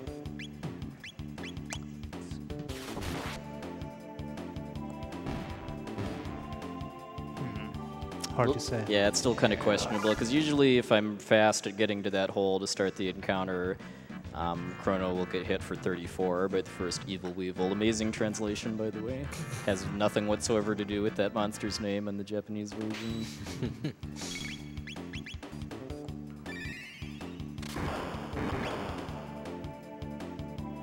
So raise your hand if when you were a kid you did not know that thunder stunned all dinosaur. Dang. Okay, this is starting to look good now. This is kind of it's pretty much looking exactly like my practice run now as far as the damage numbers I got in the Megasaur. This is definitely a fight that's real nice when it's manipulated. Nizbel coming up, I mean. And this ape is pretty nearsighted here too. Sad. Basically, I just need to wait for him to be facing down in order to skip the battle trigger.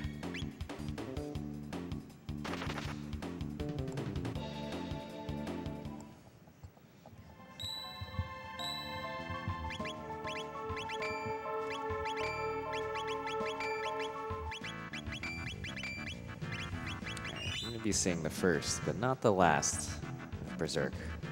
Isla, or what's her name now? Ob? Berserk Ob? Yeah, whatever. If you're familiar with her casually, you know she's pretty dang strong. Yeah, and especially now, just given, because there's no party level averaging or anything in Chrono Trigger. When new characters join you, it's at a fixed level. I think Ayla's like 15 or so at this point. Yeah. Almost So she triple is, you. yeah, so she is really, really strong compared to Chrono and Luca. Alright, so what's cool about manipulation, one of the biggest things that comes from that, besides what's already been talking about, is moving through the crit table. And certain actions will advance the RNG string. I think physicals are 1 and magic attacks are 2. And the actions they do will also determine whether Isla's attack is going to be a crit or not based upon what you're doing. So what you're going to see is a bunch of those where she's just going to crit for 400, which is a lot of damage. And since she's a Berserk, she's doing more damage. She's getting her turns a lot faster. So when you're on the correct string and you're making sure every time her turn comes up that she's going to, you know, it's going to be her turn to crit, then you're going to do a lot of damage. Otherwise, you're kind of just sitting and hoping, but you don't have to hope because you can just make it happen. It's pretty nice. And of course, thanks to the equipment or unequipment glitch, that lightning release is just not at all threatening. Yeah. Yeah, it did a bit of extra damage to Ayla just because she only had her armor unequipped, not her helmet, but it's still chip damage for me. Yeah, you can tell you were on RNG. The 5 crits string is the longest string that you can possibly get.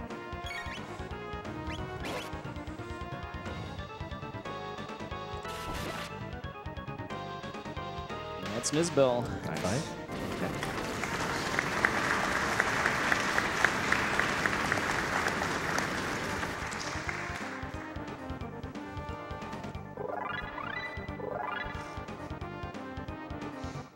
I'm loving these names.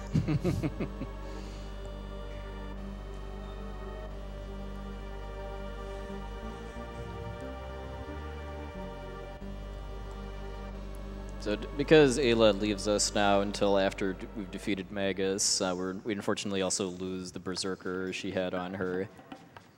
But fortunately we can get another one relatively soon. Oops. I was a little too far off. I was going to actually trying to skip that text right there just by kind of bonking into the corner of the door and then squeezing around to go out. Yeah. Save like 2 seconds or so. Oh, you lost so many seconds there. It's important here, too, that I start this encounter from above, because then the Killwallas join and I can get rid of them.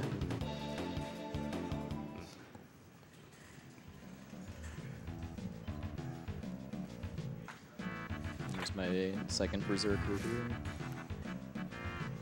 I also unequipped Ayla's Ruby Vest, too, not really specifically because of the Nizbel fight, but so that I can use it in Magus's Castle and beyond. It's worth noting, too, that although Ayla has left the team, she is still getting the experience that all the other out-of-party members are gaining, which is 75% of all experience. So that's really handy. Compared to other RPGs that even do that type of thing, that's pretty generous. Right, absolutely.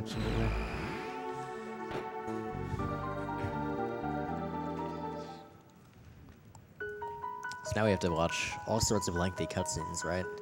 Involving making a sword. Well, Kind of. we do see some cutscenes involving a sword.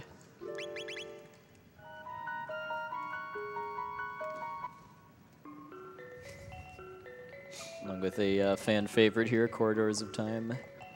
It's got like a bunch of different names though, because of translation differences.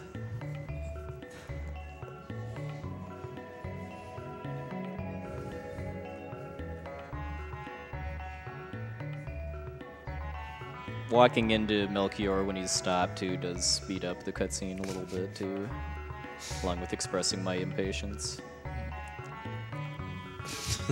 All right, bring me the Dreamstone. Okay, thanks. Yeah, the ways I was able to also kind of short circuit that a bit too by doing a party formation swap after I had already kind of touched the staircase there too by swapping Robo for Marley. Kind of ended up that the game was just kind of confused as far as who was supposed to help Melchior forge the Masamune, and nobody did as a result. There's some other fun glitches you can do with that too, like you can glitch out Melchior's text too, where he like says, "Sorry, Melchior is not home right now."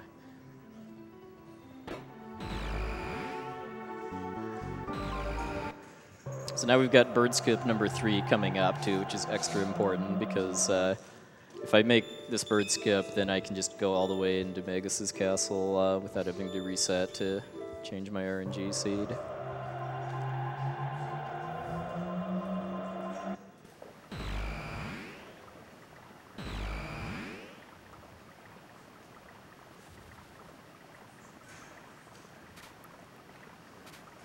Nice. Nice. Easy every time. 3 for 3. All right, now we've got 2 more shots at a new sighting too.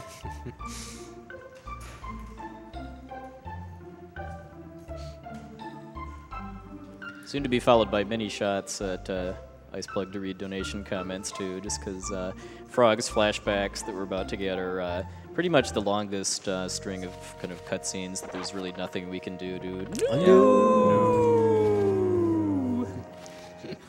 Not really much we can do to shorten or skip parts of.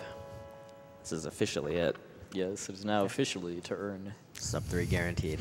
Definitely.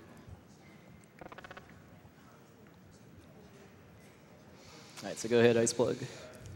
All right, I have many $150 donations. Nice. $150 from Adam I. Been donating to GDQ for the past few years. I love all the speedruns. Keep up the good work. $150 from Incandescent Owl. Good luck to all the remaining runners and a huge appreciation to everyone involved for the hard work, providing some great entertainment for a great cause. Donation goes to the choice of the guy behind the couch in the sunglasses.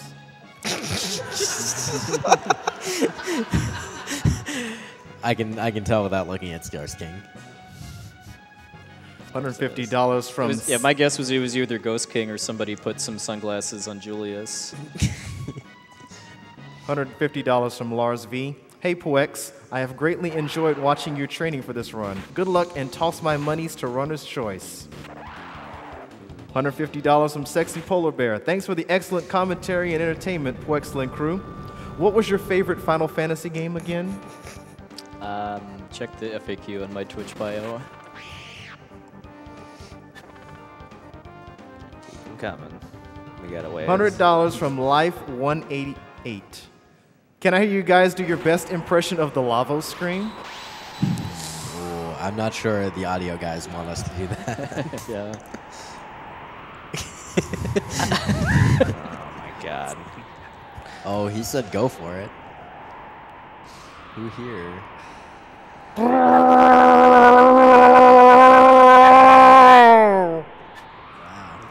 Let's go with that. All Yeah. right. Me likey.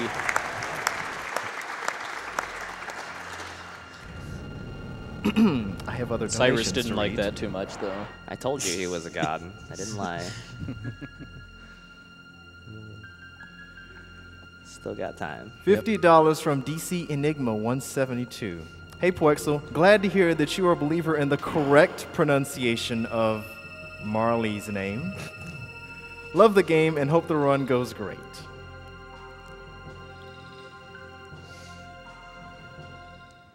$50 from Gaudrin. I can't tune in live, but had to donate for my favorite runner playing my favorite game. I'll donate an extra $35 if I hear this when I was the VOD tomorrow. Good luck, puwexil. Like Glenn, you are a marshmallow. Dang. Can't really argue. $50 from Tedic.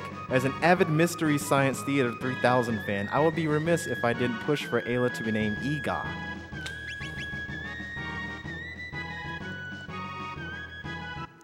$50 from Kaishura. Hi, Yo. president of the official puwexil fan club here. Did I hear jerk? I heard that puwexil is the meanest American that people have met. He plays games that we all love with amazing menuing speed and astounding commentary. Definitely a jerk. Here's $50 towards puwexil's choice. Good luck. May the new bless new. Thanks, Anna. This was blessed by the new. You. Oh, hey, look, more cutscenes. Keep on going. $50 from Balthazar228. Chrono Trigger is confirmed best Final Fantasy. Good luck, puwexil. My favorite game of all time. Money towards Ega. So many donations toward Ega. Still beat out by OBB. You gotta be down with OBB. Here's the line. $50 from Oyster. Exciting to see any percent done for the first time at a GDQ with my homies Red Slash and SNES Warrior on the couch. Greetings from the front row.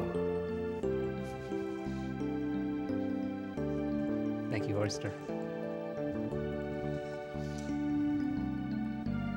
I'd like to take a minute to remind you of our upcoming donation incentives. Kingdom Hearts 2 Final Mix, Level 1 Sephiroth fight, only about $500 away from getting met. This just needs a little bit of a push, and it'll be there. And again, if you donate $150 during the course of this marathon, you can be put into the drawing to win the GDQ Custom Corsair PC. Only $150 to be put into the drawing. You'll also, if you donate during this run, you'll be put in for a chance to win one of many delightful Chrono Trigger based prizes.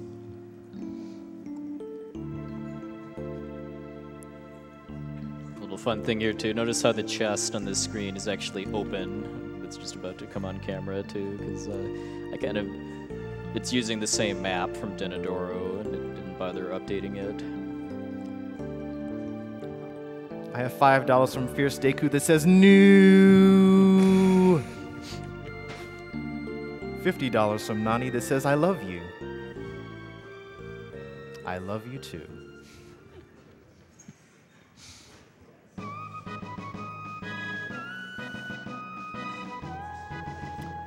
One of the most iconic scenes from this game.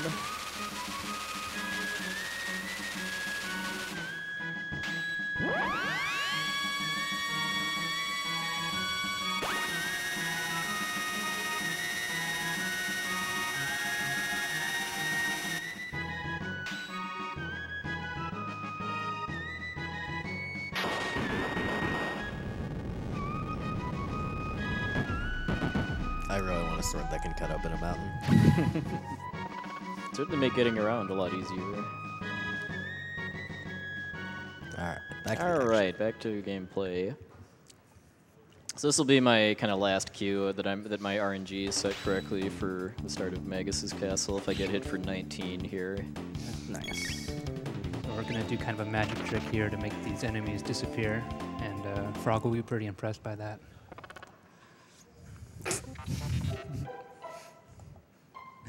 yeah, those enemies actually have pretty high physical defense, so you're kind of expected to use magic to kill them.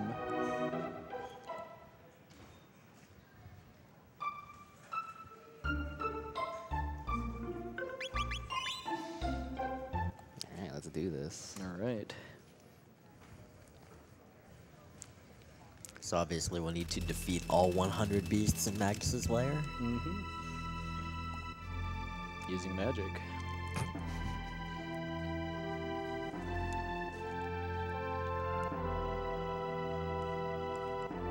So Magus's Castle is one of my favorite parts of the run too, just because there's some very fun and very cool boss fights, along with a lot of really neat encounter skips too. Yeah, it kind of has it all, like funny stuff and then really intense stuff and fighting some fights, dodging some others. It's got it. It's got everything.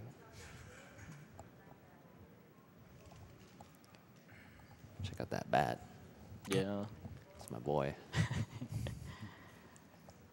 Attempting to join the ranks of the big bats. This beginning part obviously is a tiny bit tedious. You just have to go to each side of the castle for no specific reason. Yeah.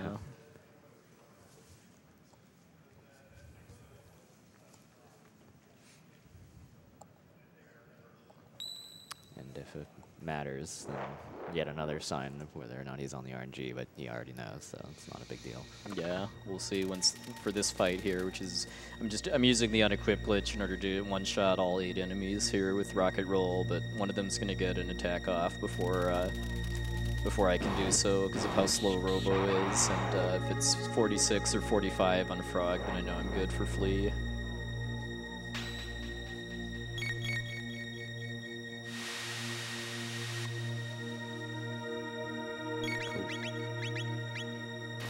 Use this as an opportunity to set Frog's cursor on attack 2 for later. As we never really totally mentioned memory cursor, but he is making pretty extensive use of it throughout the run. He'll make sure you have to actually confirm an action with a given character for it to remember that that's where your cursor should be.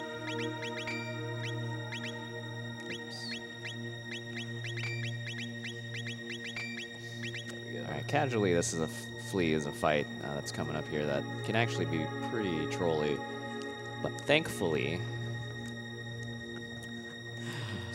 we got a nice trick coming up, and he knows that trick's going to be workable because the RNG is going exactly the way he wants it to. We're talking about actual Flea, not Flea question mark, of course. Yeah. You want to kill Flea question mark with Frog because he doesn't need the MP anyway. He's got the Berserker on. Yeah, this is what I like to call Poison Dart Frog mode. Yeah. So there's a certain trick that's going to happen here. I want to see how long it takes people to recognize what's going on here.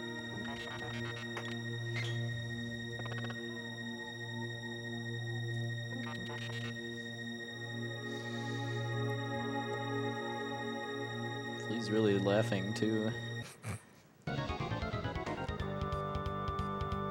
I love the background for this fight. Yeah, it's pretty good. And it doesn't really create much lag too, which is kind of surprising. All right, pay attention to this hot tech.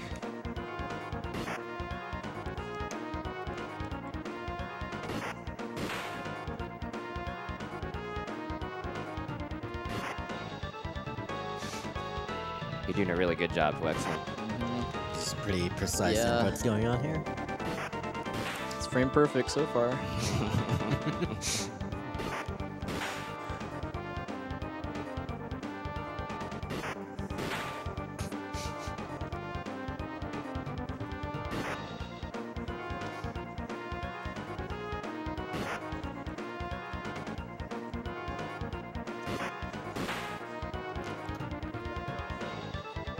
You got this, dude. Yeah. You got this. So Flea's spells are typically really bad, but I'm sure Red Slash will elaborate. But with the RNG string, basically, I know it was explained to me a super long time ago. I don't think it's actually the case anymore. It's kind of ATB based, where they seem to kind of take their turns at the same time, and Frog's kind of superseded Flea's actions every time. I'm not sure that's actually thought of as the case anymore. This was like years and years ago. But just kind of in a nutshell, for whatever reason, Flea just kind of takes a beating while Frog beats on him. So it's really easy, which is really nice because he can actually be really, really bad. Yeah, Flea has a very nasty counterattack that hits your whole party, along with some status conditions too. But yeah, the setting up that stun lock, it requires the RNG manipulation, but the kind of what really sets it off is just having a berserked character.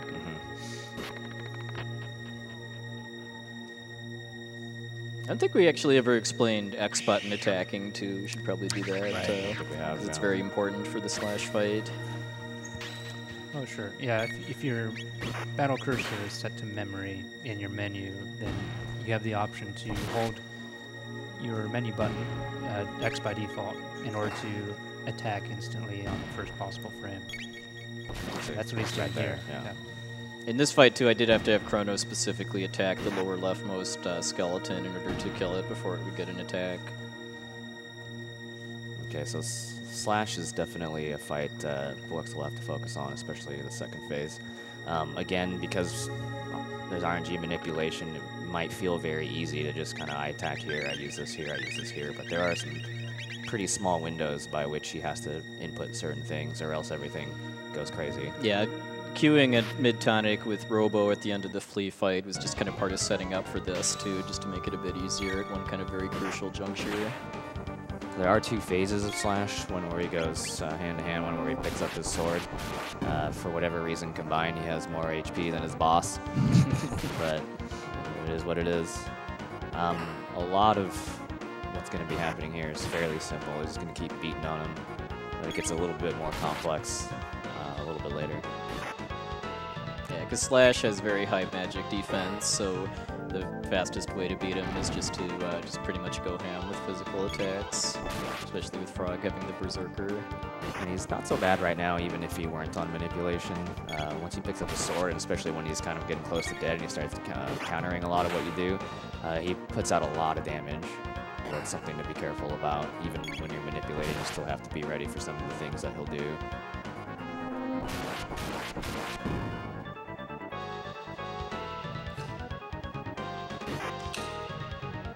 This is also one of my favorite fights because he beats you up so much that you can kind of barely win by a thread. Here we go. Phase one down, nice and easy.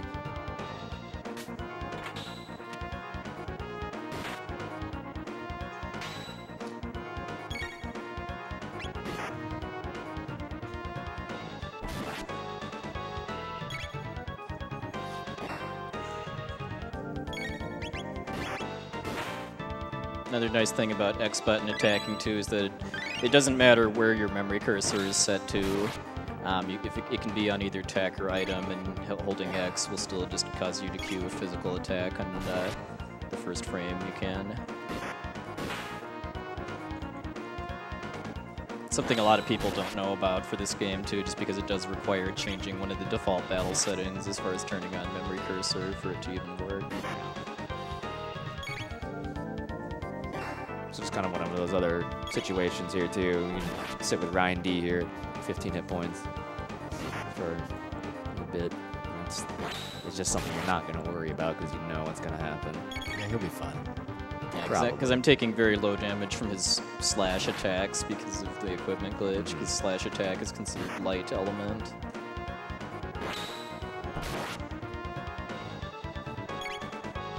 We're starting to come up on one of the kind of most critical parts of the fight. Yeah, he's going to start pumping out the damage here. And he'll take some turns, actions pretty quick, and a heal has to go off. You kind of saw him like moving right towards Frog and Chrono there, and we had to make sure that happened before he got slashed there.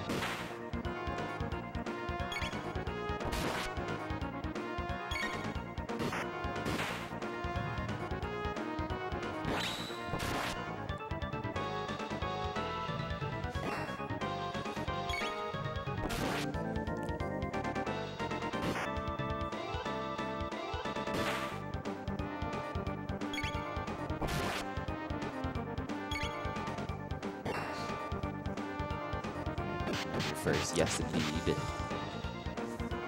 Goodbye. Down goes Robo. Whew.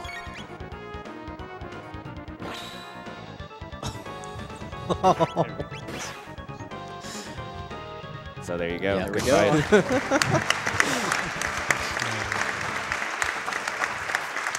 Just telling us earlier. That's the best one. 5 and 4. That's why I like that fight. Yeah, because when he's below, I think it's like it's either 500 or 600 health. He starts counterattacking basically everything with yes indeed, and he has access to his nastier attacks too, like that spin cut move at that point too. So it's just a really, really scary part if you're off Manip. Yeah, shoutouts to Keeley for creating that boss skip. That was back in 2013. You might have heard his name for his task work, but he created the flee and the slash manipulation, the Nizbel, and also some of the later things you'll see, the elixir glitch application, and so forth. There's a lot of cool people involved with this community. It's probably one of my more favorite ones. Half of them I probably don't even know anymore because I haven't really had my head in there. But you know, the two guys at the end there, they've been mentioned before. Great people. Chrono Kirby, Magus and Genya, of course, used to run the game. Obda was brought up before. Ottavino is a really, really important person too. Yeah. Yeah, it's worth noting as well that all the glitches and the applications of the glitches were known in this game since probably 2008. Inichi was the one who found all these, but it wasn't until Obda Jr. started to break down and the Chrono Trigger into the modern speedrun route that we started to see people actually doing single segments using all that. So that was really cool.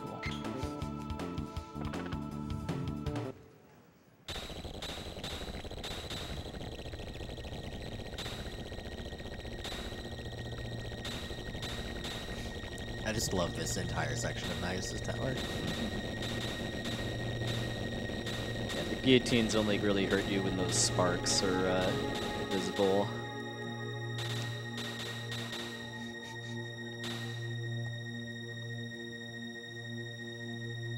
I think you guys will enjoy some of the encounter skips that are coming, like that one.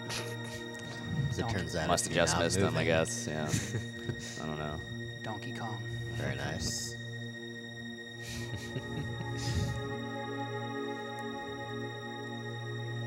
A little bit of precise movement here, Yeah.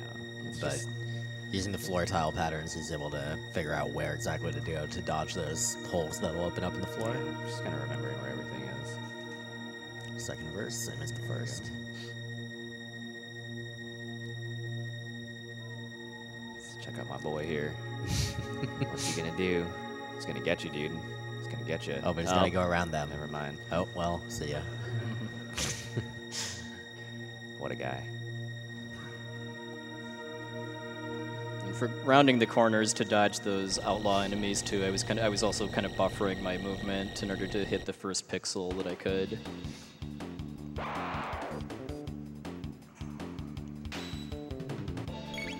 Groupie is a fantastic enemy name.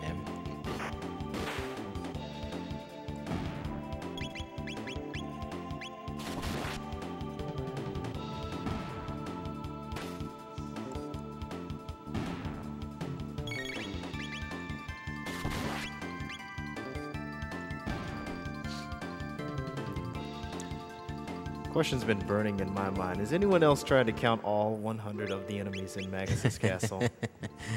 As a matter of fact, Probably a good chunk of us on this couch have at some point in our lives. I know I certainly did back in the day. and as it turns out, spoilers, there are, in fact, 100 enemies. Unique Obviously not enemies. counting like respawns that you do. Right.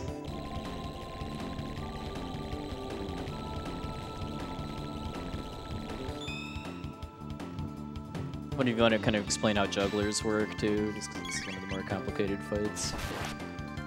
Sure, the juggler enemies, they begin with their magic defense lowered and their physical defense up. but when you attack them with magic, then they'll swap that so that they have their physical defense lowered, so they're kind of juggling their resistance.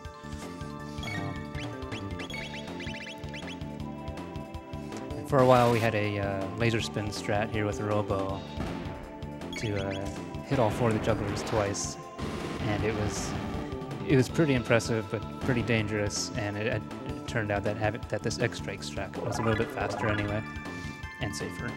RNG Yeah, purposes. it's not really dangerous in terms of death, Right. but dangerous in terms of falling off the RNG maneuver. Right, it was very tight. Ozzy's so mad there he desynced his arm from the lever that he was pulling. So this room does have encounters in it, but you just skip them by walking on the outside of the statues? Yeah, and then by going through that door facing sideways, I guarantee skipping the encounter trigger there, which is otherwise a little inconsistent. Slurp cut. You know it.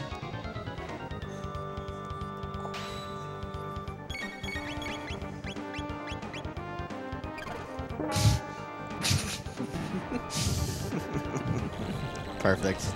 Easy. Ozzy speaks for all of us right now.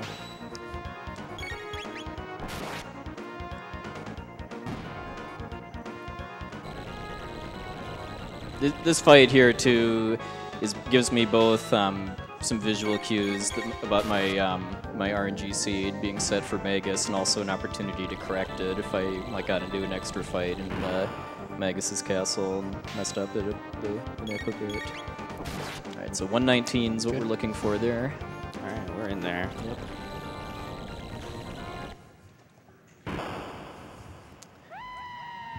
Bye, Ozzy. And because he didn't take any damage from any enemies after Slash, he could potentially skip the save point altogether, but I think he'll make a safety save. It's probably a good idea.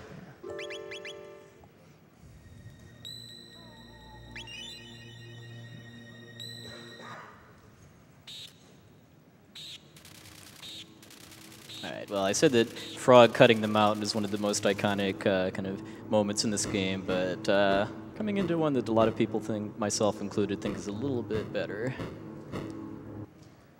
Showdown with Magus.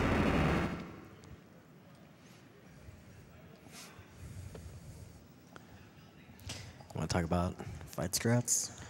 Sure. So, pretty simple on paper. If you remember casually, you know you hit Magus with a physical, and he will change his magic barrier to a certain element. And so you probably tried to bring a party that was balanced, so you tried to have as much of the elements as possible. But again, because of RNG scripting, that's just not really an issue anymore. So you bring this team.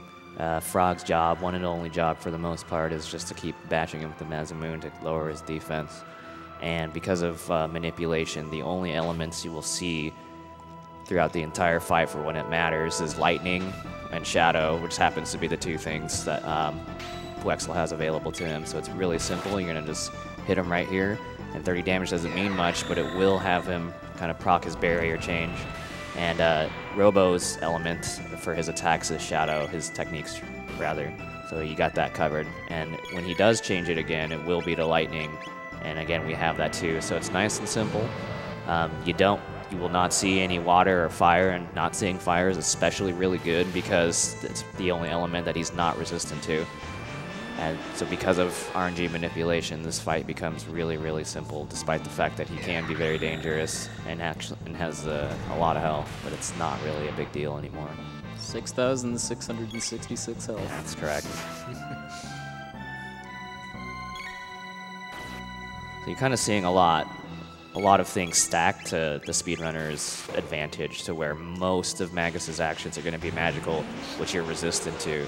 And you have to be hurting him with magic, which he got a boost from.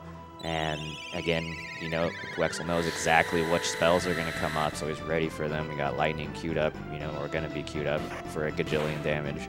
And the fight goes by rather smoothly here for phase one. You see that he waited for the geyser there. That's a really important aspect of the timing of his strats in this fight and the manipulation.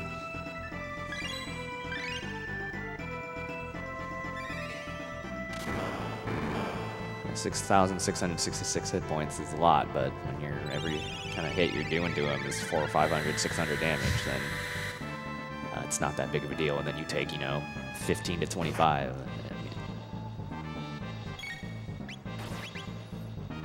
Unless he does that, of course.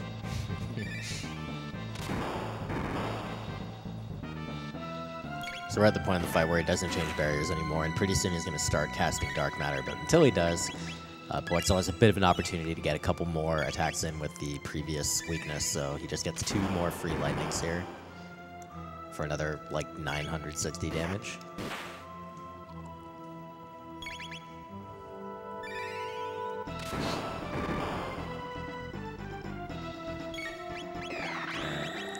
So in phase 2, on the kind of casual setting, he gets rid of his barriers, and you have X amount of time to try to kill him before he uses Dark Matter on you, which is a very, very powerful spell for this point in the game. And we will not be able to kill him before he does it, but again, because of the unequipped glitch giving him high resistances, it's not really a threat at all, so it's more about just... Yeah, because Dark Matter is Shadow Element, and we have 90% Shadow resistance right now.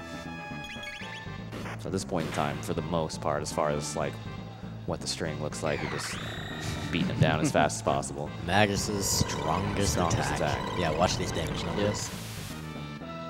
Boom. I mean, he never did 30 with a magic spell in the fight, so you can tell it's pretty powerful. Swinging his scythe for 77, though. And because he doesn't have his defenses up anymore, it's just what are kind of your fast, strong abilities that are also going to be giving people crits and whatnot.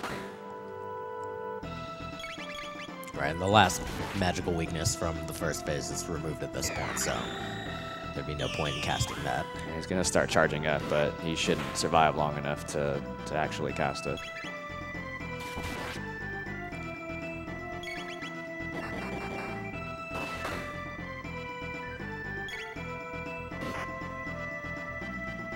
There we go. There we go. Nice. I see you checking that clock. Yeah. 156. I was just looking at that too. That's a very good Magus time. Yeah, especially given the issues with the Masamune fight. That probably cost me like a minute-ish, I'd say, in total. Right. My current PB for this category has a high 152 for my Magus time, but keep in mind that's not without renaming characters and Safety saving. safety saving and stuff. Blah, blah, blah. Yeah. For those of us drinking coffee during this run, this is about a 1-minute coffee break. Magus cup. Yes. I see your Magus cup, and I raise you a deer cup. Excellent. So yeah, we got a rare cutscene where I don't actually have to mash, where the game just auto advances the text. I just realized what this dialogue box is. Oh yes. Oh my goodness. So while the game is making us all very, very hungry, let's have some donations. Ice Plug. Tacos. All right, I have $500 from Chris V. Nice. No comment. $150 from 0/115.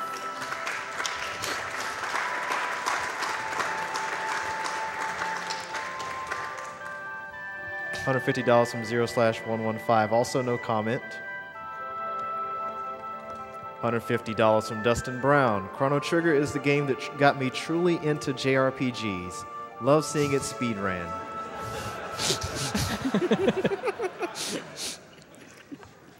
I didn't think we'd beat Colonel Fatso, but Tacos is top notch. Yeah, that's an okay hand from me right there.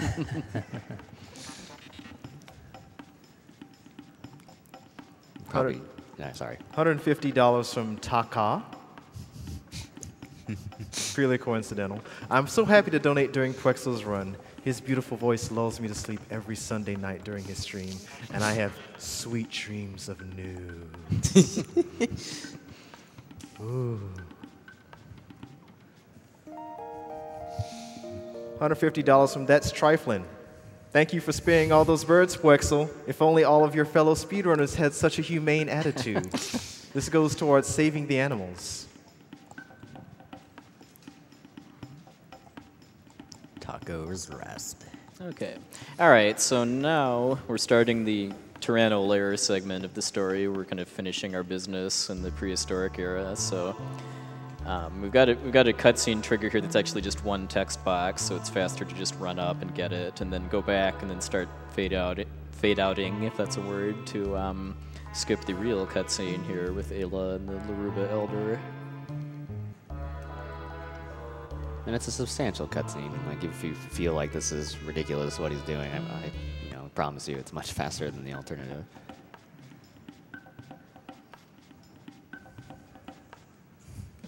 And we got the Dactyl Nest here. Yeah, which this is fight looks like it should be avoidable, but it's actually not. If you try to go around the ape, you're just going to get the fight. So I just run straight into the rock enemy to get it over with faster.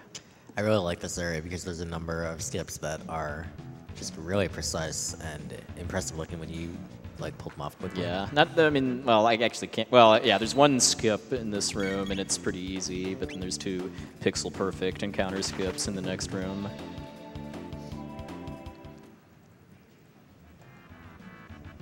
So hopefully I get them both. Yeah, you got this.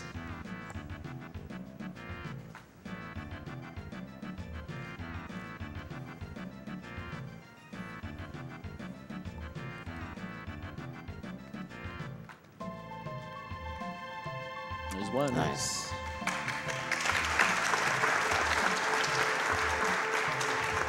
One more coming up in a little bit.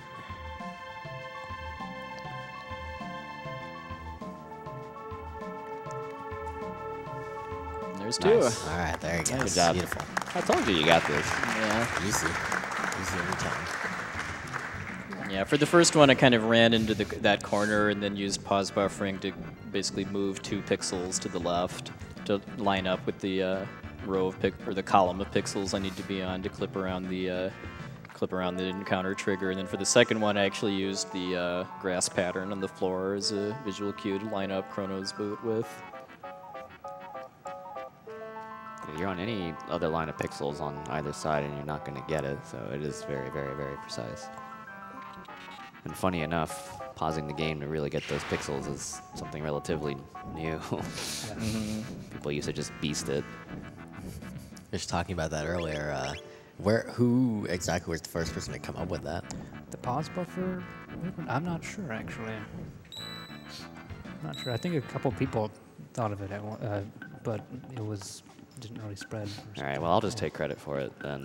All right, dude. Sounds reasonable. You're welcome. I'll put your name on the wiki for you. Excellent. No problem.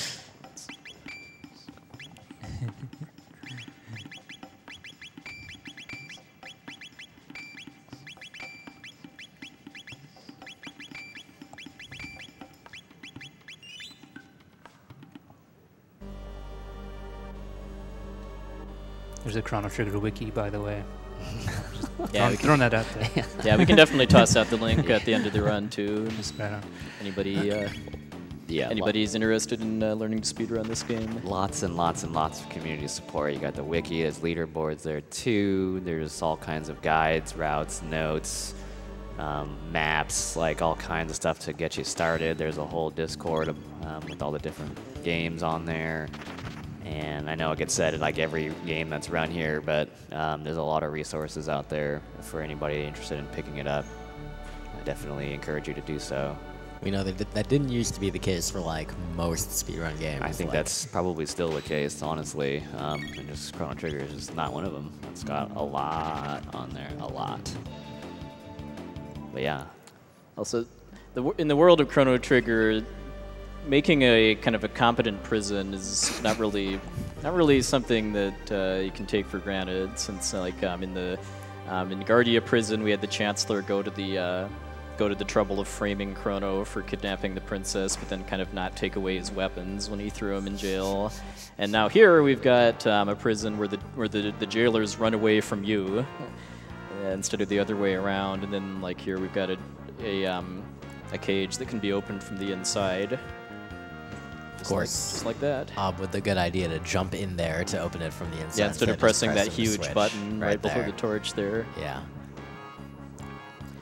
But once I rescue Kino, all of the remaining encounter triggers in the Tyranno lair are unrunnable fights, so I really don't want to get into extra encounters.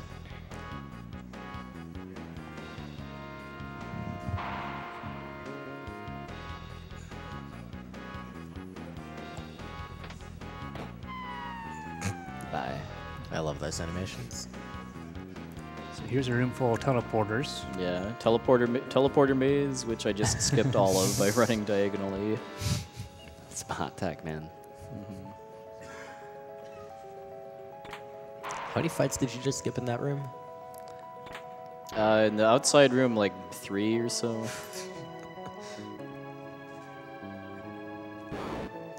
Oh, I didn't think I set my tech cursor. Yeah, I usually like to set Chrono's cursor onto Cyclone during one of the fights I run away from, either in the Dactyl's Nest or the basement of the Tyranno lair, just so I can mash here. Glad I remembered, though, because if I'd have just used Slash, that would have been a problem. Keeping track of that sort of thing over the course of an entire run can be obviously very difficult. Just remembering each individual character's menu and where it was. Yeah, so Okay, this a boss. Oh, that's nice. So this boss in this build too, it's much tougher than the original. You use lightning to take his defense down, but each time you attack him, he raises his defense. So basically, every other turn you are having to use lightning on him. So it's a very long and just brutal fight. Or we could just Or you just skip Get on. off. yeah. okay, you can do that too. Whatever. These are not accidents either. You actually do want these encounters for hot 36 text points. Yeah, because it is technically possible to get through that door without getting this encounter, but it's pretty inconsistent. And we need some tech points to finish learning Spin Cut on Chrono, which gives us the Ice Sword combo that we need for the Black Tyranno fight. Here's the small grind there. One minor note regarding the memory cursor that he just learned some techs, and for when characters learn new techs, it actually resets their memory cursor, which can be an annoyance, but mostly it's just something that you have to keep track of and be aware of.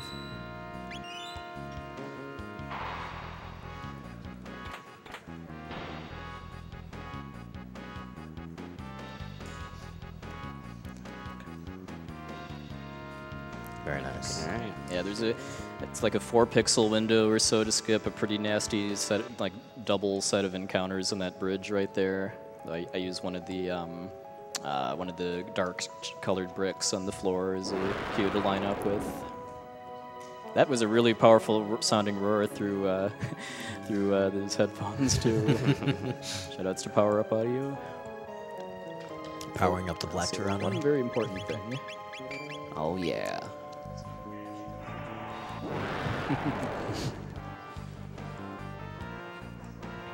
Alright, now we got Black Tyranno. Yeah, if you thought 6,666 HP was a lot, well, Yeah, I think Black Tyranno has 10,500. Dang, I was gonna go with like 4 to 5, like bajillion, but I guess that's a little bit more specific.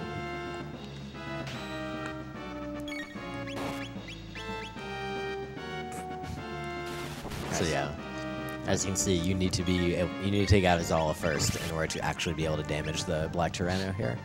What are we gonna see in the strats here taking out Azala? What? Are you talking to me?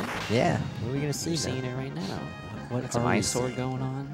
Yo. Got some punches to the face. You got some. Some levitation dancing. And Tyranno will hang out. He'll do some stuff, but he's not really active until Azala goes away. Or you wait for a while, but for this category, it's faster to actually kill Azala. Teleports or Parts of rock.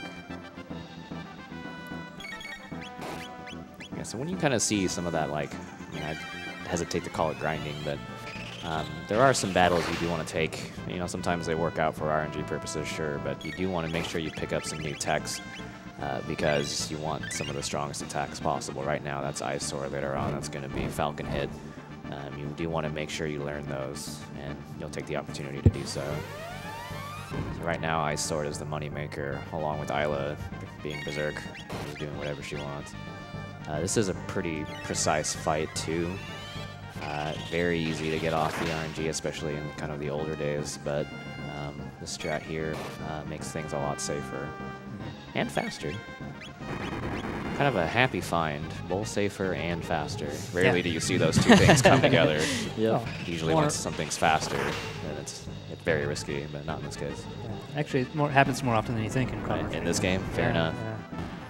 Yeah, this strategy has been experimented with in the past. I think puwexil and Almagus have tried the Berserk Aeolon, but this particular strat was devised by Chrono Kirby.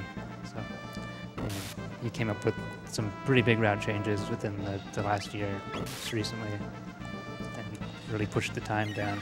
Yeah, so that was really cool. Minutes. Shoutouts to CK. Shoutouts to CK indeed. Kind of just check it out. You see an Ice Sword, 600 damage, takes 2 people to do. Isla or Ob, she crits, she does 400 by herself. So it's just a heck of a lot faster. Just let her do her own thing than what used to be done. So obviously the rest of this fight is just out racing the Black Tyranno and its barbecue attack, as puwexil described it. Yeah. You know, I'm sure everybody who plays the game knows he counts down from 5, and once he's done, he breath attacks you or whatever you want to call it for a lot of damage. And then he'll kind of start it over, pretty much. So puwexil will take that attack once, and then he should be able to kill him before it happens again. And again, the margin here is pretty tight. It'll be, at the end, it'll be very close to getting obliterated by barbecue again. Yeah. That's the tightest input in the fight, too, just because I'm just trying to squeeze in this last Ice Sword before that.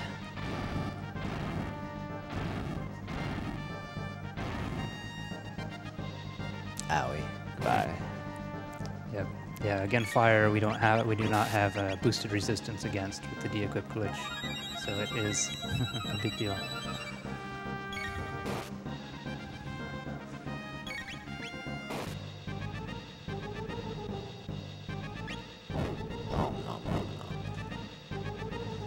And you're able to withstand that with Ruby Vest and then Berserker in general, or does Berserker help with only physical? Yeah, Berserker's physical only. Okay. Ayla just has a lot of health, though. Gotcha, yeah. And she is higher level.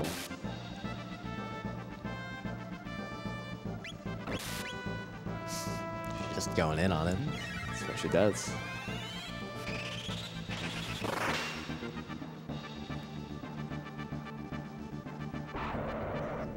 Just want to point out that Black Tyranno ate tacos. Nice. It's more of a nibble, really.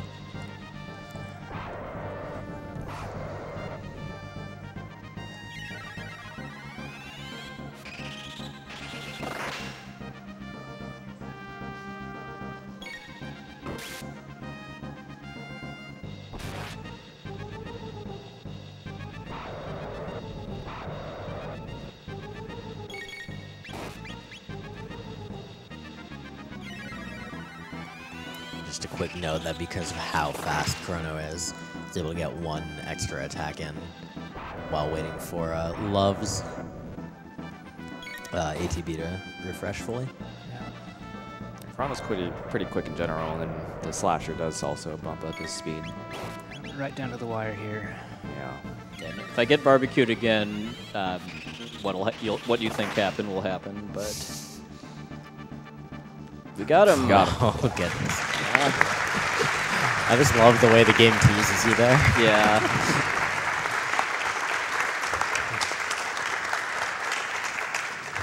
So you can probably see that one mistake means he's dead, which is kind of bad. So pretty tight fight, despite the fact that you're kind of just following directions, but it's more complicated than that in practice. Yeah. I mean, it does help that, except for that last Ice Sword I did before the barbecue, everything I did was being buffered during one of Ayla's attacks. That's part of where the time savings from this over the strats that were current the last time I ran this for GDQ 2 years ago comes from, too.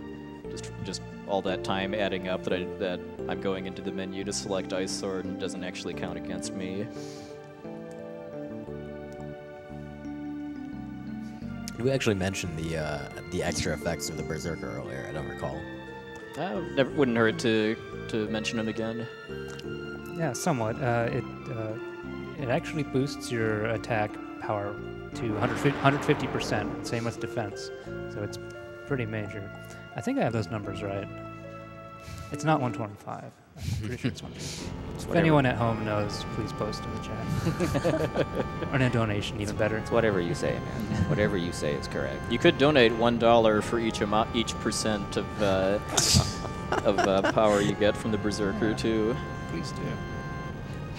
Yeah, and then another factor too is that your whoever's Berserk is always going to attack the first frame their ATB bar fills, so you kind of gain that extra bit of speed too from 150. Not actually having to get in their menu. Even if you're using X button attacking to Q in the first frame, it's still faster.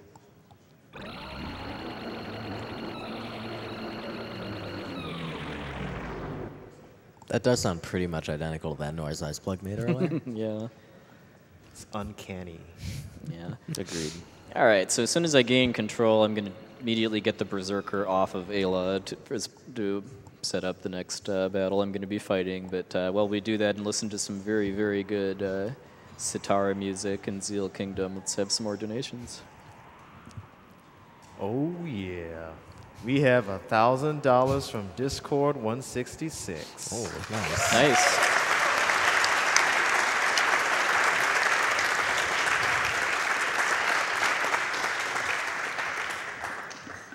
With lots of facts. Here we go. Fun fact, Chrono Trigger is awesome. Fun fact 2, SGDQ is awesome. Fun fact 3, I have been told these are opinions. Anyway, keep up the great runs, Huns. Love all of ya. Thank you. Thank you. Thank you very much. $250 from Sire Salty. Chrono Trigger is my favorite game of all time and first RPG as a kid. I got my red cat named Chrono sitting right next to me as I watch. Way to go to all the runners, and donation goes to Runner's Choice. Donation will be doubled by my employer, $500 total. Nice. That's a really good point, actually. If you may work for a company that has like donation matching, ask, find out. $150 from Klein, happy to support a great cause.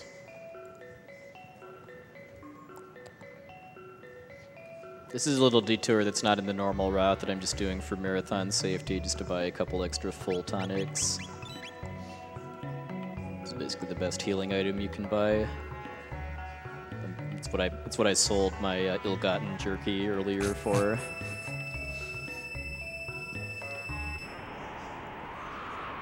Definitely got time for a couple more. Yeah. $150 from Anonymous. Keep up the great work, y'all. Shout out to all the peeps behind the scenes that make it all possible. $57.30 from Kilgamayan. Tacos, tacos, tacos, tacos, tacos, tacos, tacos, tacos. I do declare, he likes tacos.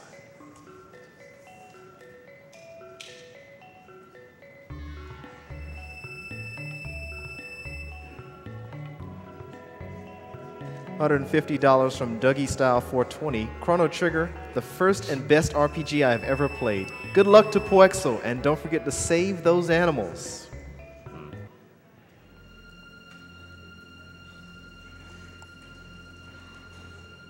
So here's something slightly important.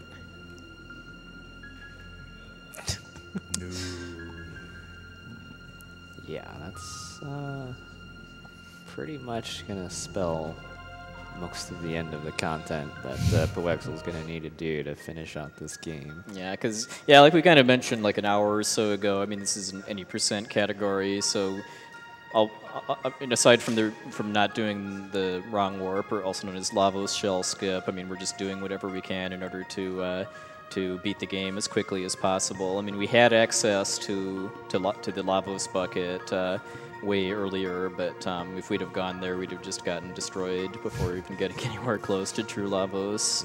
So we're kind of just following the main storyline for just as long as we need to in order to be able to gain access to the resources and tools that we need in order to be able to actually put together a strategy for fighting Lavos. As it happens, that NPC he talked to just a moment ago is a very important part of those tools that he's going to need. That starts a side quest that we'll be doing in just a bit. Unless you tell her to burn it, in which case it does nothing.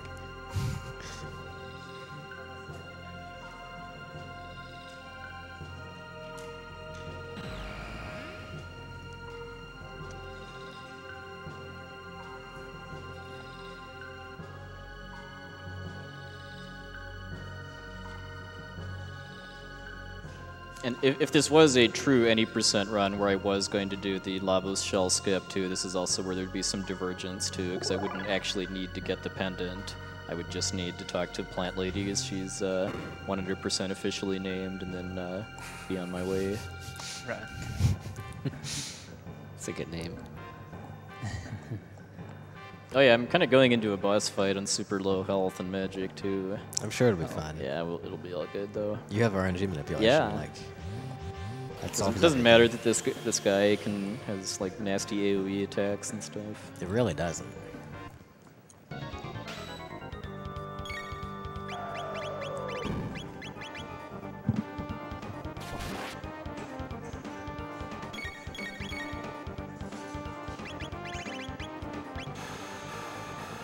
We'll be good. We'll be good. Okay, Ayla's not good, but Well, that's all right. Chrono and Molly are- 9-3. We've seen that's plenty earlier. Oh.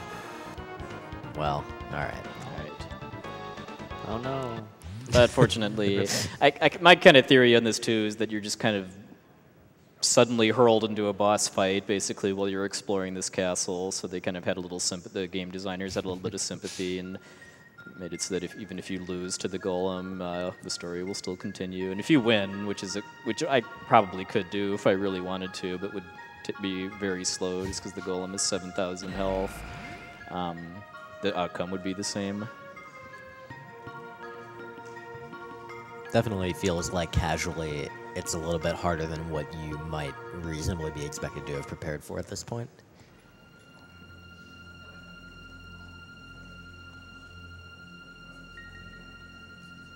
The Prophet, a very cool character who we will never see again. Till the ending, at least. Oh, wait, yeah.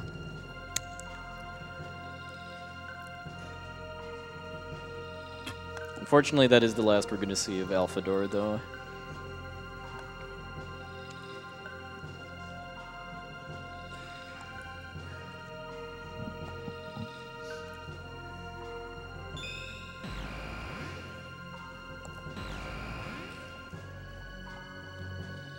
Could have some more comments here too. We get kicked out of the Dark Ages, then have a flashback to a sealed door that we totally saw earlier in the game. All right, I have $20 from Cyberbot X. Hey Adam, good luck with the Chrono Trigger run. I look forward to seeing all the glitches that come with the run, and since you've run Kingdom Hearts 2 in the past, put this to the level 1 Terra fight. Oh, thanks, Narama. $50 from R66Y. Had to donate during the run of the best RPG ever made, and to the one group of people who won't be confused by my chosen alias. Donation to go towards Runner's Choice.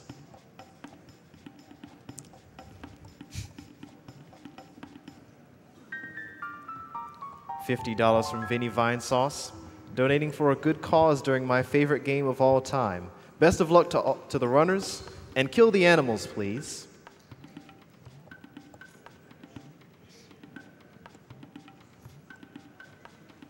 $50 from Nova Odin. No. $50 from Shalloween. Chrono Trigger is the best, but you already knew that. Hey, at least it's not Brassentia level. Yeah. There's only one Brassentia, and that is a good thing. Agreed. $150 from Anonymous Game Dev. Gotta love Chrono Trigger. Frog is the only cool animal, so $100 to kill the animals and $50 to Diablo 2 cow level, because I guess they're okay too. So, go ahead. $150 from Scout in the Night. I'm experiencing an enormous amount of nostalgia while listening to the music during the Chrono Trigger run. Thanks for playing one of my absolute favorite games of all time. So talking to that plant lady sets up the side quests where you have to set up the help Fiona set up the forest Fiona. And that's exactly what we want. The happy consequence of doing that side quest is getting an item called the Green Dream, which is going to be super important later, so we definitely want to do that.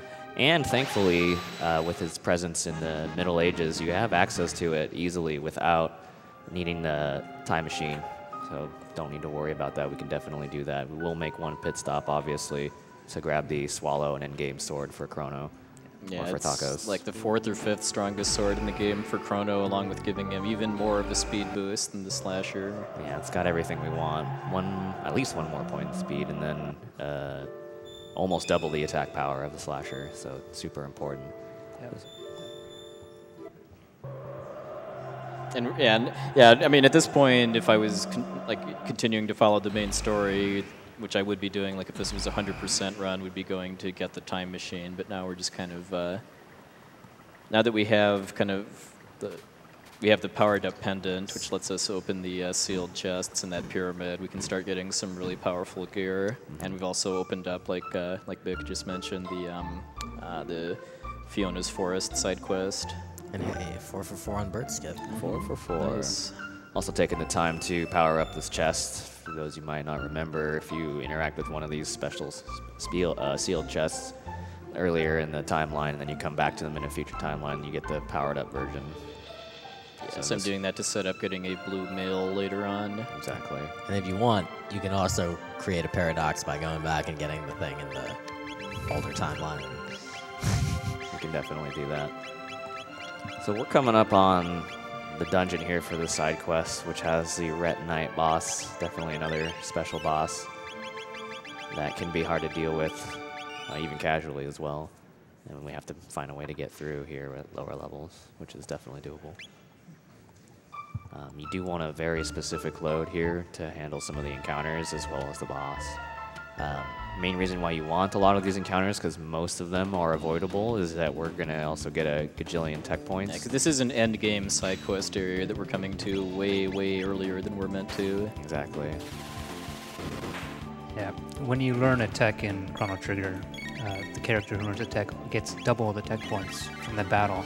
And this is a 60 tech point battle, so both Morrow and Ayla, who will be learning techs here, will actually be gaining 120 tech points right here.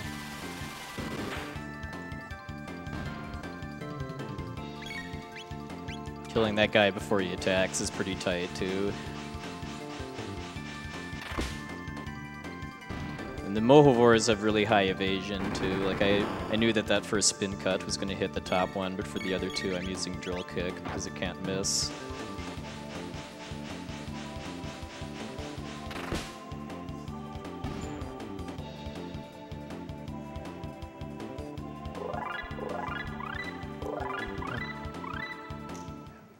And there's our second Lapis as well.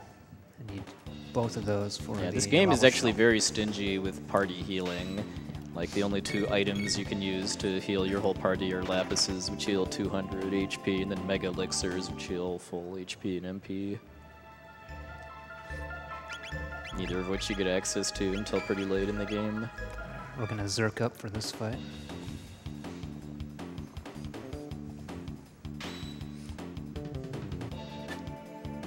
This is a new Autovina strat. This whole desert, essentially.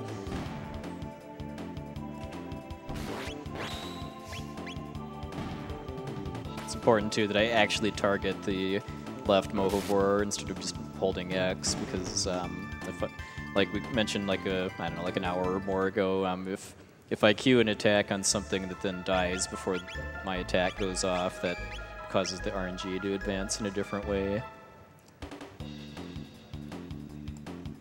Sometimes I do want that to happen, sometimes I don't.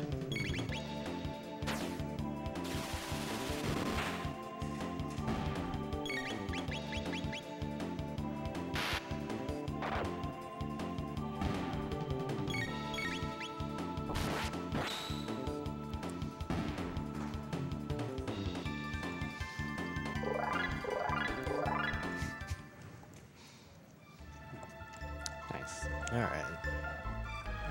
I'm going to do a quick cutscene skip here, and then we're going to see where Ret Knight spawns so that puwexil can start the boss fight.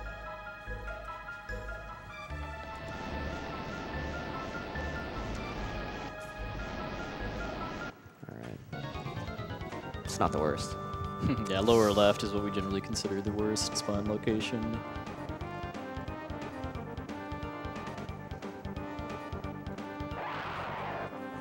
This is a fairly well thought out fight as well. All the while you do damage to the top and bottom, they're going to slowly drain away HP from the core, and you're definitely keeping track of that. Otherwise, at that point in time, a lot of the fight revolves around using some of your higher attack power abilities to slowly but surely whittle them down. Before you can do full damage to them, you got to use ice, but from there you're going to see a lot of spin cuts and cat attacks. First on the legs and before puwexil moves up to the body. And if he stays on manipulation, then it's real simple. He kills the legs, and then he's going to slowly whittle down the top, and then kill the core and the top basically back to back. It's a bit of a slow crawl to get there because, again, you know, he leveled up some, but it's not like he's super endgame powerful. So it will take a little bit of time, but it should be, for the most part, fairly straightforward. Yeah, I believe we're level 18 right now, Chrono at least. Yeah, so. Yeah, you're probably meant to be like 30 or higher by this point.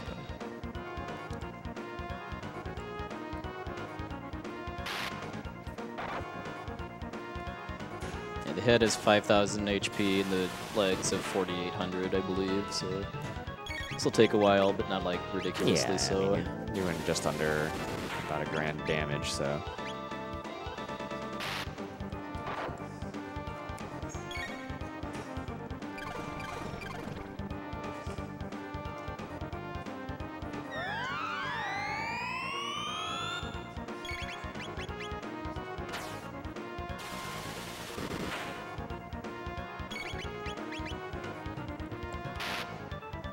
How much HP does the core have, for that matter? 1,000. Yeah, which is...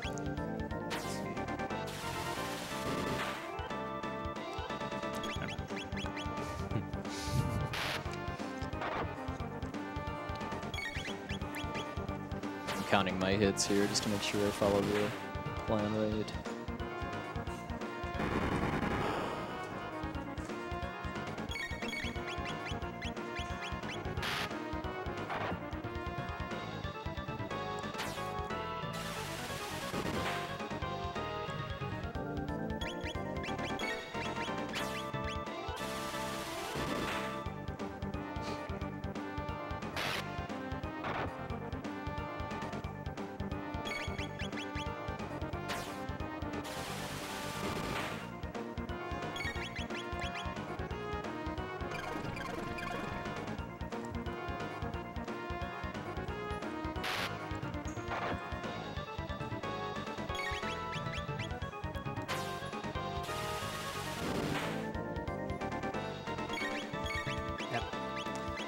So just before starting this fight, Morrow was 98 tech points away from learning haste, which we absolutely need for the shell. And here we'll get Good job. 100 tech points. 100 tech. Yeah. Nice job.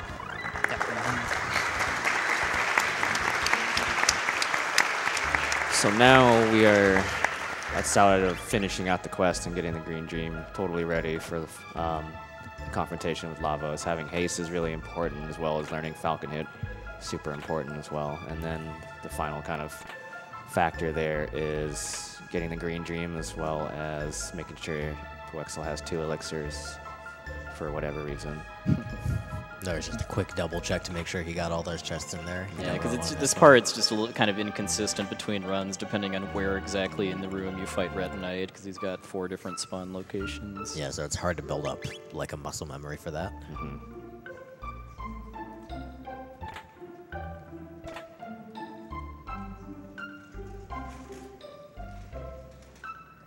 I love that she's like, man, it'll take centuries to do this, and Robo just immediately, the first line is like, you can come for me when I'm done.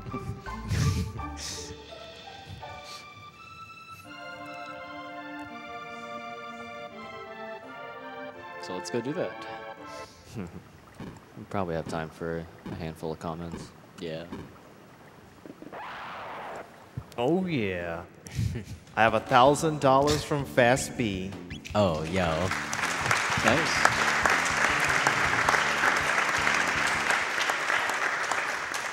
Chrono Trigger. Happy to see one of my favorite games run on this stage, and I'm glad to give to such a great cause. These runners are a great example for us all. Oh, wow.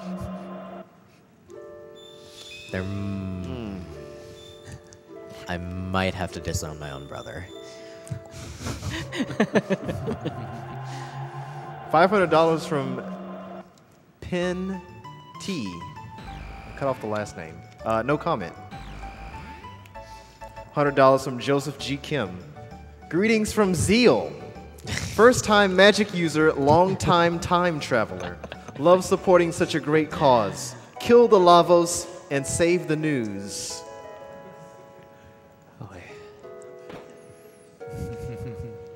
$150 from John Ness. My first introduction to speedrunning was watching a video of Puwexil destroying Final Fantasy. I had to donate during his run. A big thanks to him and all the other runners and staff making this event happen.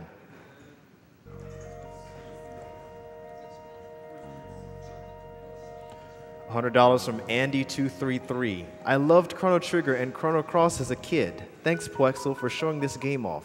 Also, did anyone else notice that the origin of Lavos as an alien monster falling from the sky in ancient times is very similar to that of Pennywise in Stephen King's It?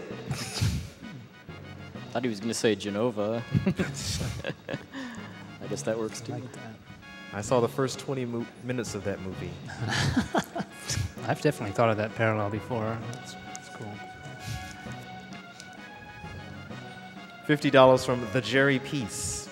Never taco give you up. Never gonna let you Arby's. Just real quick, we're getting an elixir here. We really want that. Definitely want the elixir. A lot. You want 2 of them, for sure. And we got it. You're also seeing some of the background being set up for one of the Rainbow Shell side quests, but we will not be bothering with that at all. Yeah, I mean, the sole reason to come in here is just this is the fastest place to get a second elixir. Yeah. I'm just popping up here to get a mega elixir too, is just a safety for the final battle. But that's not part of the normal route.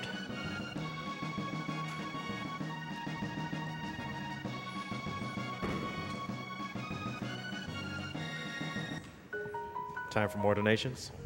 Yep, yeah, we're just going to go get, well, I'm going to go get Roboback and then also do a little bit of shopping. I'm basically going to sell off most of the stuff that I got from the Sunken Desert that I don't actually need in order to finish the run, and then buy 2 sight caps, which it's a very useful helmet because it gives chaos protection, which is the confusion status in this game.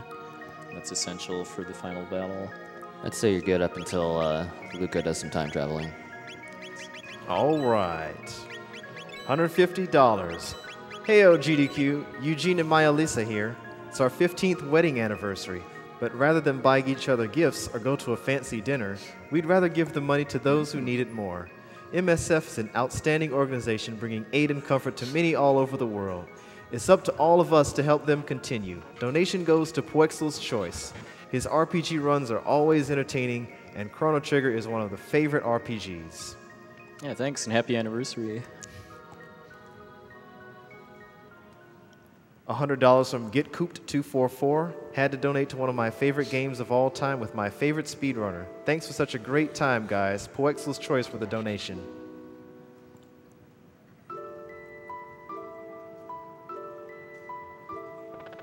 $50 from Machine Citizen. Had to donate during my favorite run of the event. Thanks for all the hard work that goes into making every GDQ happen. $150 from Zach61 with no comment. $50 from Anonymous. Love watching some of my favorite old games get destroyed, especially Chrono Trigger. I remember spending hours with this game to get every single ending, and it's awesome to see someone speedrun it.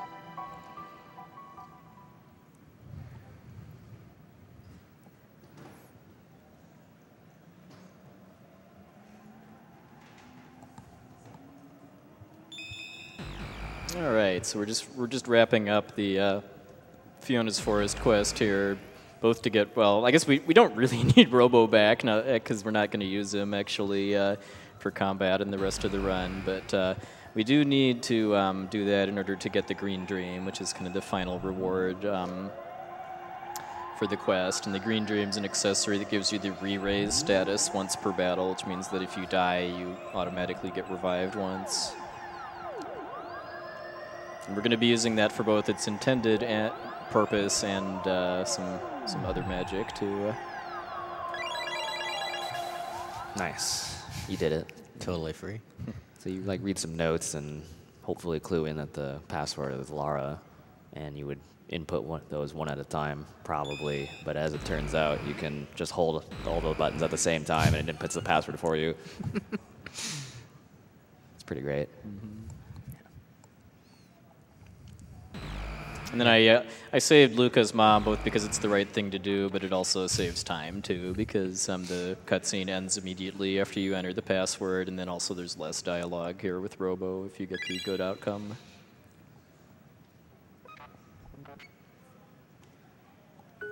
All right. All right. We are good to go. So you may remember the category as it's most commonly known as any percent no LSS or no Lavos shell skip, which is exactly where we're headed right now to go ahead and confront Lavos and fight the shell, which is kind of like our Chrono Trigger's Mega Man refights, if you will, where you fight most of the bosses you've fought before. And back some to you back haven't. to back to back, and some you haven't. And then you also fight Lavos Shell proper. And this is all, no single one for the most part. It's all that hard, except for maybe the last one. But, combined time to fight all of those bosses does take quite a while, especially like a refight with Black Tyranno, let's say. It's just a long fight. And so there is a trick that exists out there called Lavos Shell Skip, which does exactly what it sounds like. You don't actually have to fight any of those boss battles at all, and it saves a lot of time. In this category, just opts to not do it. This is also kind of, I think, also referred to as any percent classic, just because this was the any percent category before LSS was doable outside of a tool-assisted speedrun setting.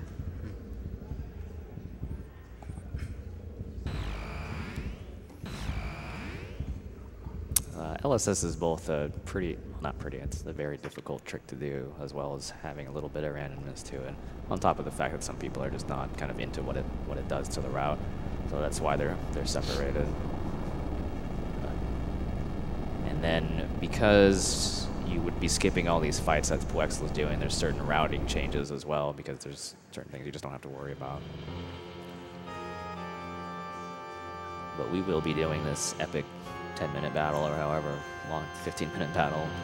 Yeah, this is a pretty challenging gauntlet in this category since you're so low level.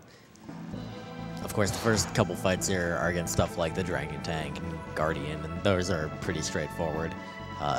Falcon Hit will be used a lot in this entire series of battles, but yeah, as mentioned, some of the later ones are going to be a little more actually intense. And then the actual Lava Shell will be very intense. And Falcon Hit's cool. It's a high-level tech, but for whatever reason, it's only based on Chrono's physical attack. So he's the one with the super awesome weapon right now, so it should be doing a bajillion damage, at least compared to everything else puwexil can do. And it's going to be his main form of attack for practically every boss that he's going to fight here. And it also hits everybody in the line, so that's very helpful also. Turns out to be very useful on, I think, almost all of these forms here. Yeah. The first handful of bosses are really, really easy because there's they power up from the original boss, but at the end of the day, they're still like super low tier bosses. So like one Falcon hit and one attack will kill them, or maybe 2 Falcon hits or something like that, and then it's over. Yeah, it gets more interesting when we get to the Magus phase. The Hecarim version is going to look a little different just because you can't really damage him with physical attacks, so we'll have to take a little bit of extra time using magic, but again, overpowered as far as Hecarim is concerned, so it's not really a big deal. See some classic strats, Antipode.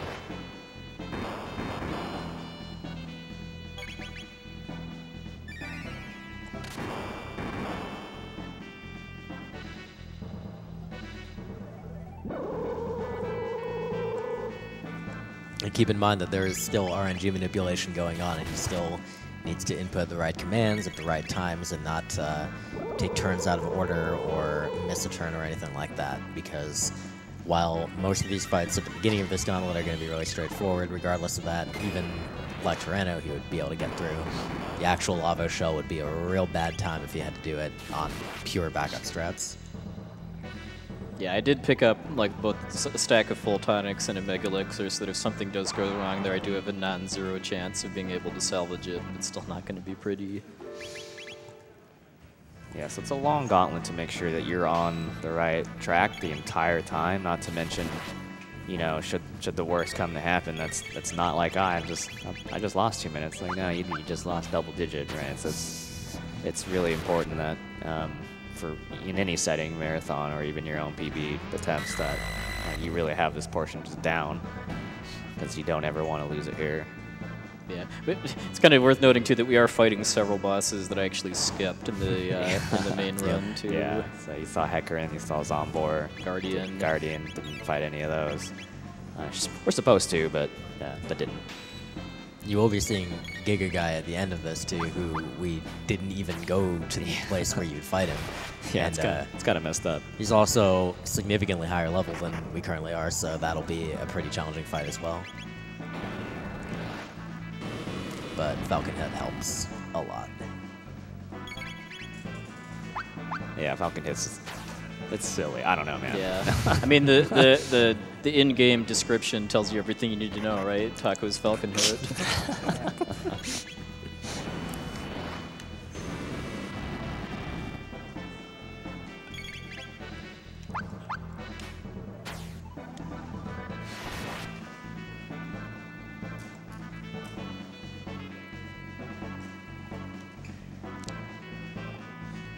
So Nizbel's kind of the last really kind of gimme phase before it really starts to get a lot more complex.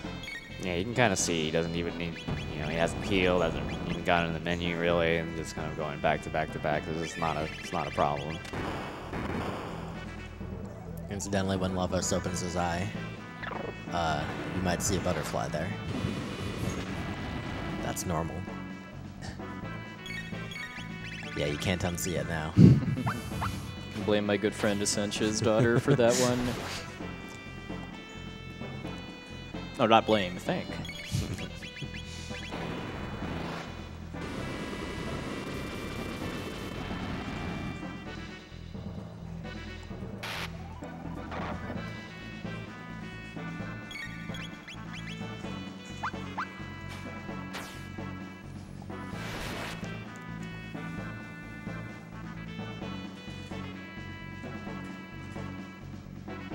Alright, so Magus form, it picks up a little bit, but, you know, just because of the same gimmick exists. But it will look a little different. I'm sure you could probably tell since he's not rocking Robo.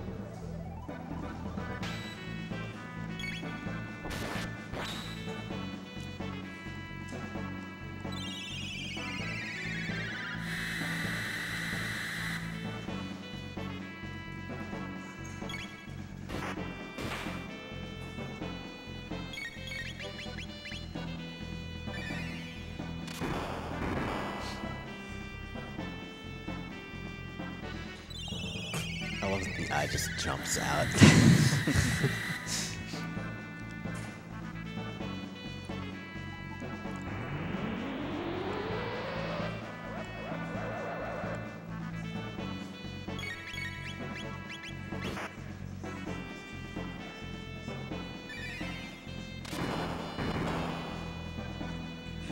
So just because of the way the manipulation lines up here, it gives me Shadow, which I can't actually exploit with these characters, so I'm just having Luca shoot him for 5 damage here in order to just trigger him to change again to fire, which I do have in a very big way.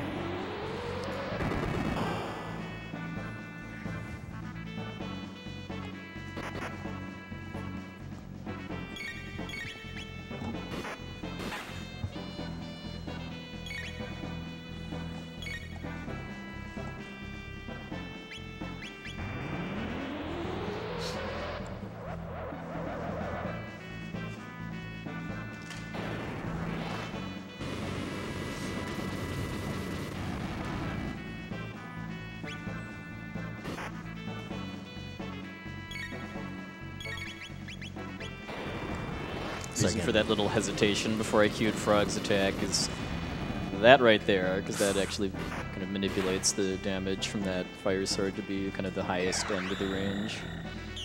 And Sim's last fight with Magus, he was able to do another Fire Sword even after moving into the second phase before the spellcasting started.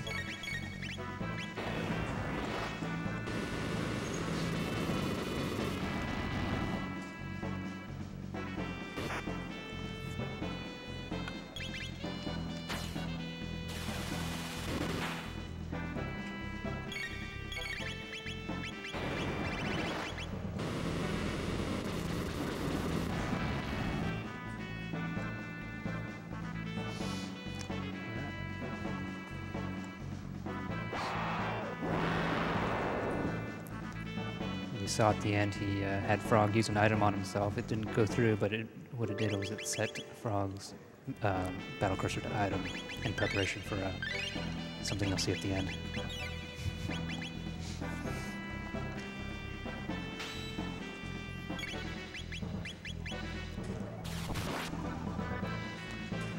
So there's a lot of slashes and falcon heads now, right? Mm-hmm. Yep. So donations for the last time during this run?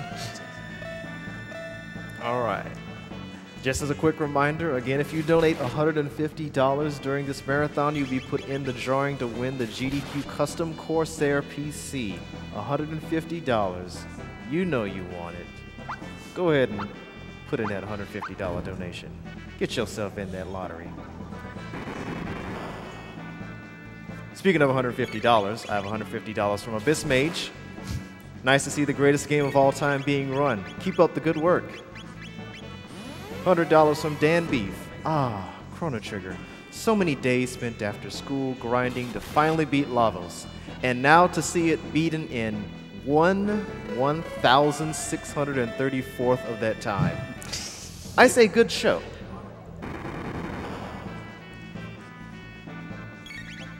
$15 from ProtoKitty. $1 for every taco I've consumed during this run. Wow.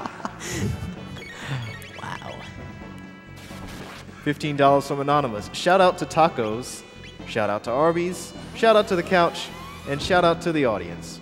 Chrono Hype. Hype? $50 from Howard and Nestor. I'm loving the Chrono Trigger run after a hard day at work. Thanks for taking part in this event for a great cause. Donation incentive goes to puwexil's choice. So he's just kind of waiting for the defense removal before he starts Falcon hitting him into oblivion. Yeah, this is the first time we see haste status too, because like in basically all Squaresoft RPGs, haste just increases the speed that your ATB bar fills, but in Chrono Trigger it's actually really, really significant. So as far as just how much faster it makes you, so that's the key to actually getting a one-cycle Tyranno in the refight, whereas Rubich just barely got a 2 in the original fight. I think you may have time for like one more. Awesome. Those donations are coming in for those PCs. I've got $500 from Anonymous with no comment.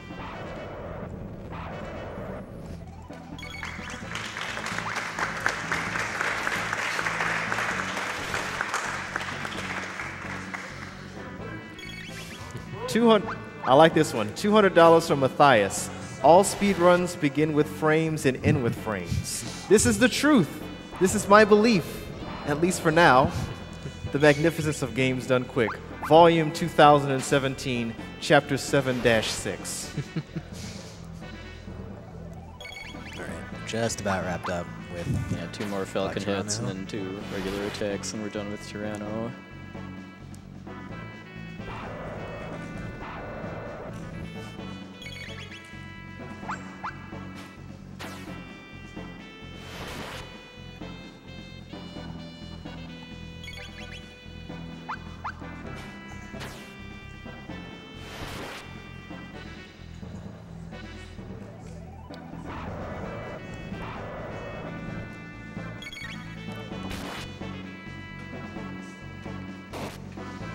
So we've got Giga Gaia coming up now. So we've just wrapped up Black Tyranno, and Giga Gaia has one nice, super convenient difference from his actual battle in the Lavos form, and that is that all 3 targets are in a line for Falcon hit instead of only the hands. So that is really convenient. Yeah, so you're going to see more of the same.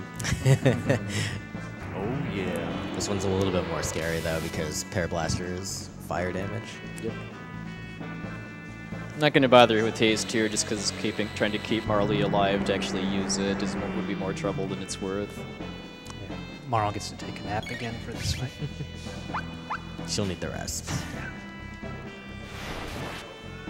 But yeah, the bits representing Giga Guy's hands start with 2,000 HP, and then whenever they get revived, they only have 1,000. So those 2 super attacks that it did right at the start are all we're going to see, fortunately.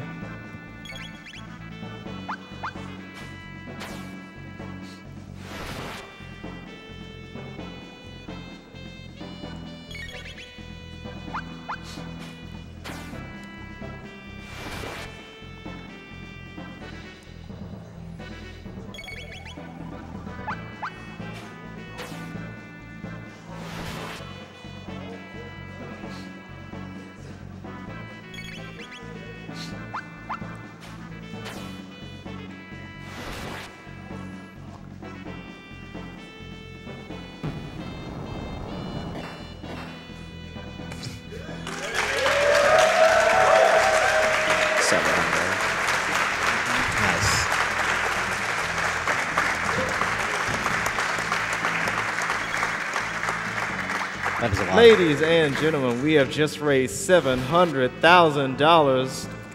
That is a lot of money raised during this one run.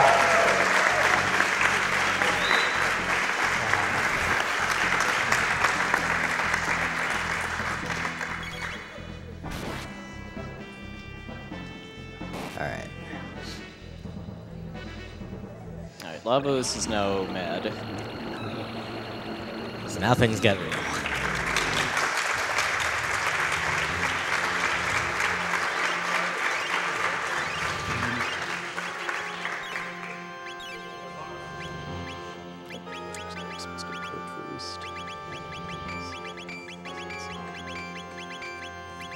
It's not refight time anymore, it's Wily time. So Lavos shell proper here is nothing to mess with. It's pretty dang serious.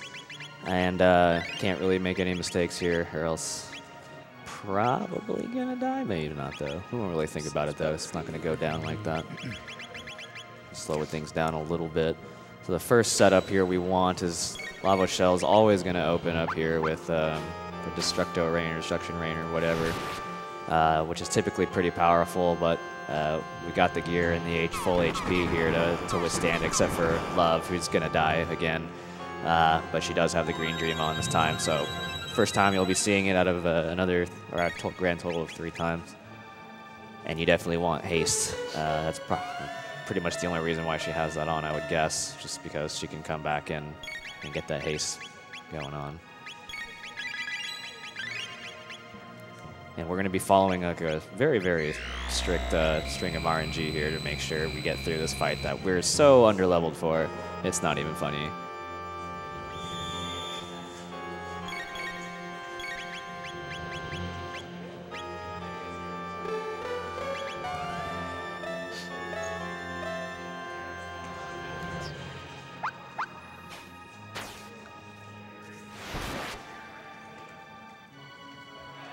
One of the other nasty attacks that Lavos has are the spines, which are pretty much going to kill any one of them. But thankfully, our good friend here, Love's going to be the target of them every time, so it's not a big deal. And the other 2 are just going to Falcon hit him to death. So kind of just thinking about like gear that's available and some really smart RNG manipulation lets you get through a fight that you probably shouldn't be able to get through.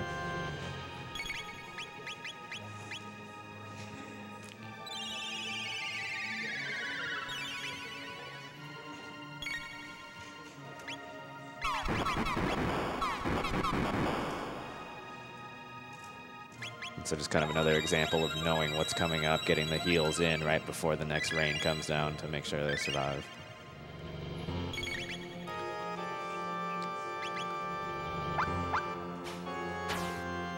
You might have noticed puwexil looking down at his leg where he's got his notes on his phone to be 100% sure that he gets the right attacks at the right time. Yeah.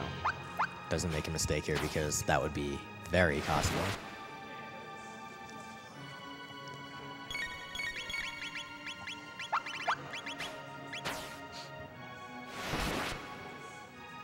The difficulty of this might be subjective, but if you've been paying attention to the timer, I mean, we've been in this fight 13 minutes, so it's not something you're going to get wrong, like, 'cause that's just too much time.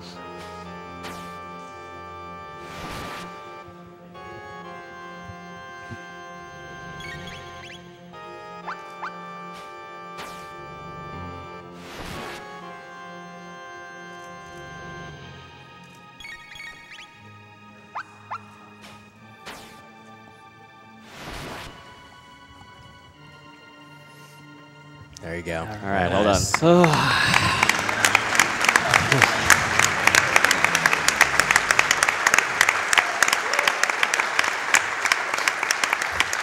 Great fight, great fight. Very good fight. So now the question becomes, you got through Lavo's shell, way underpowered. That was pretty rough. Then you're going to fight, Lavo's core and whatnot, and perfect cell Lavos and blah, blah, blah. And those are even more powerful. So the real question here becomes, what the heck do we possibly do to even remotely have a chance to stand up to that kind of stuff? And I want to tell you we have an answer for it, but we'll go ahead and let you enjoy it before we talk about it. So coming up here is Perfect Cell. Yeah, shoutouts to Akira Toriyama, who did all the character artwork for this game many years ago. It's part of what gives it its very kind of unique and distinctive charm among 90s RPGs.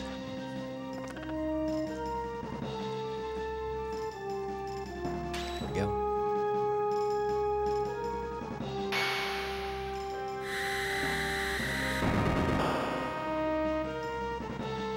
Boom.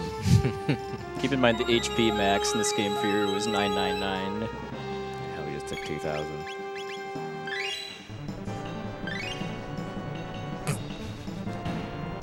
We did it. Yep. All right. See you, All Lavos. right. That's part one.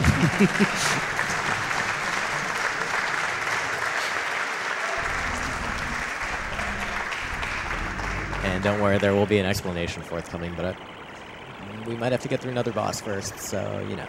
All right, so now we have Lavos core. You have the kind of human-looking center with the left bit and the right bit. Those of you who play casually know which one of those is kind of like your main target, and that's kind of what we'll be focusing on here. You just got to get through the first round of turns and see what happens.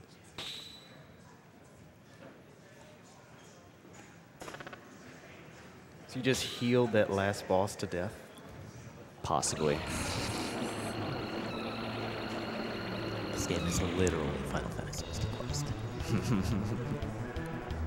The true greatest game of all time. Nice menu glitch there. Saved a second.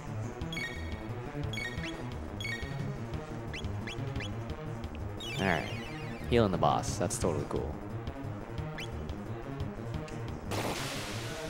Get ready on time, by the way. Goodbye, love. 300 damage.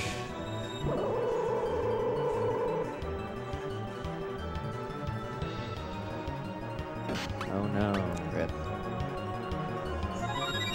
You might have seen this. Yeah, time's about to come up. Time. Boom.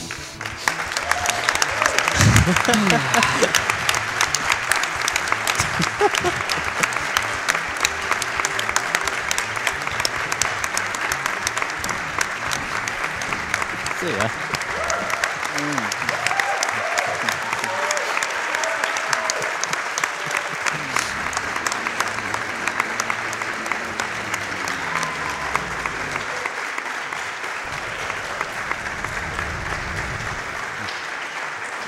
Uh, 3:03, that's 2 minutes faster than any of my practice runs with this route, too, for the marathon. Nice run, buddy. Yeah. Nice. I should probably kind of explain what just happened, by the way, too. Yeah, maybe. Nah, I think the run's over. We got to move on the schedule. We'll probably be all right. Let's pack it up. Pretty self-explanatory. Yeah, Yeah. agreed. So Actually, do you want to take it, Red Slash? Oh, sure. That was the elixir HP underflow glitch. Basically, with the effect of the Green Dream, we've one of our party members gets revived, but the game thinks that there aren't any characters alive. So it can't. The game cannot find a target for the item that we attempt to use. So it kicks us back out to the menu, whereupon we go ahead and attack the boss. But the effect of the item that was queued up comes out instead of the attack, and that item was the elixir, which normally heals the target to max. But for enemies with over a certain amount of HP, that causes the HP to kind of wrap around to negative, and the game just calls that 0. And yeah, it's a really high number too. There's only, I think, 6 total bosses in the whole game that have it's basically about 16,000 and some change. Final Lavos Shell only has 10,000, which is why I fought it using Falcon Hit and other tricks instead of using the glitch, just because its HP isn't high enough for it to be possible. And the setup for that is actually really specific and requires a lot of little things. So, like, there's a lot that went into that is just not super obvious. As an example, just one of the things, Frog has exactly 11 speed, and that is important. So there you go. Yeah, back when we used to do the elixir glitch with Marl, and she has 12 speed, I believe, and the elixir glitch at that time was a 12-frame trick to pull off. It's been improved a bit since then. Yeah. So, shoutouts? Yeah.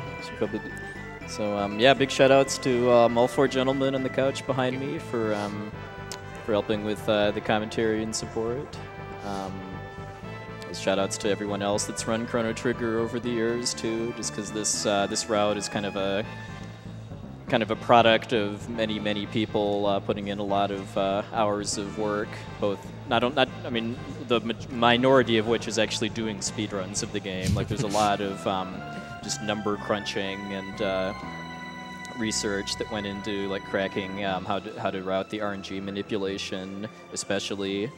Like, I do want to give particular shout outs to Adovino too, who's a French speedrunner that at least kind of when I first picked up this category was kind of the main resource as far as kind of improving the route to kind of drop the record by like tens of minutes, basically. You guys want to shout out anybody else? Oh, sure. Just, the entire Chrono community, in particular El Gran Jerry, who originally kind of organized the community into kind of what it became today. I don't know if I should list other people. Or yeah, there's a lot. So they're all, I think all of which are cool. Kilai was mentioned earlier. I know he was the first person to route the double elixir glitch. Abda Jr. was kind of one of the pioneers for doing RTAs, single segment runs of this, using all of the known glitches. I think we're good. Yeah, and I guess we're pretty much done too. So as soon as it says the end, we'll be out of here. All right. Thanks for watching. All right, thanks for watching. Thanks, thanks GDQ for the opportunity, and enjoy the rest of the marathon. Ladies and gentlemen, boys and girls, dogs and cats, make some noise for puwexil. Awesome run of Chrono Trigger. Amazing. All right, coming up next, we have the Mario Kart block, and that will be following a brief interview with our Grandmasters of Tetris, who I believe are in position. Before we go to that, we're going to have a brief message from our sponsors.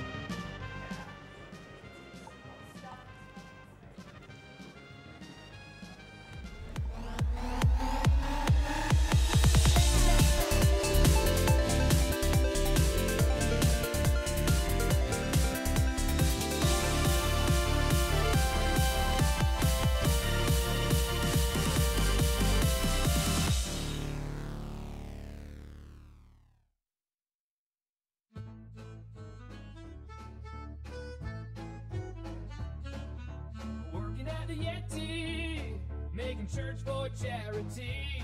Long hours in the warehouse, spreading the love and helping out, spreading the love and helping out. Screen printed, those tees, they're so beautiful and so comfortable.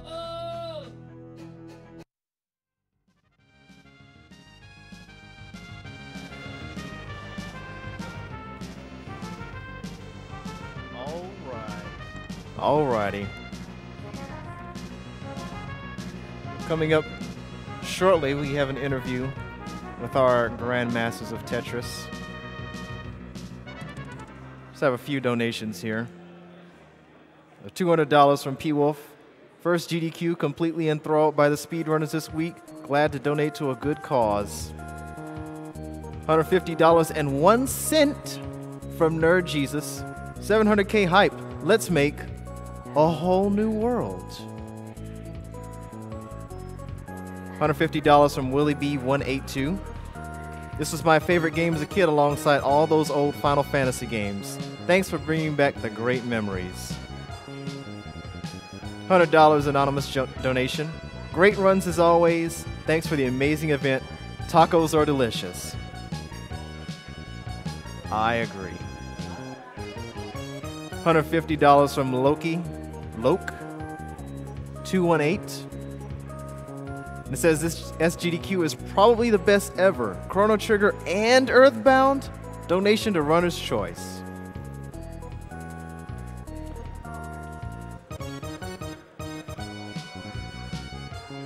All right. It's time for our interview. Take it away. After you look amazing. Nice. You worked at Microsoft back in the future so bright you gotta wear shades days. That's awesome. Yeah. Hello, Summer Games Done Quick. I am here with this wonderful, extremely snuggly missing no, one of the many amazing prizes you can win this GDQ. So after that absolutely incredible Chrono Trigger run, here we are with another interview. Here I have the Tetris the Grandmaster crew, or at least a few of us. We can't fit all of us on this stage because of how many there are this time around. So we have the original, like the king of the crew, Kevin DDR, his right-hand man, the Seattle Boys, Aperture Grills, the queen of Rev Mode, the only Western Rev Mode Grandmaster, Enchantress of Numbers, and Mix Kai 3, who got GM in literally 2 months from starting playing. So, pals, how you feeling tonight? Well, just Pretty for comparison, by the way, it took me, I think, over a year to get my first GM from when I started playing, so that is some crazy stuff. Yeah. Same. Feeling good. Feeling good. Great. Feeling nervous. Coming up in about 2 hours, give or take, the TGM crew is going to take the stage, and we are going to give you an 8-way Tetris the Grandmaster 1 race that is twice as big as anything else that has ever happened at a GDQ. It's going to be amazing, and the tech people already hate us.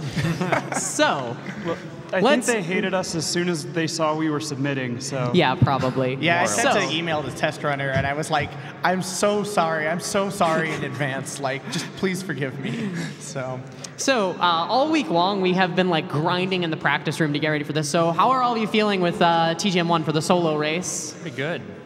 yeah, feeling pretty good. I mean, Aperture Grills demolished his personal best by over 10 seconds. Yeah, so did EI Hoppy. Yeah, EI Hoppy also did. Everyone else has been putting up solid times. I think it could really go pretty much any way. So yeah, I think at this point most of us have PB'd in the practice room, right? Yep. Except me. Yeah. Oh, I still haven't gotten my second GM.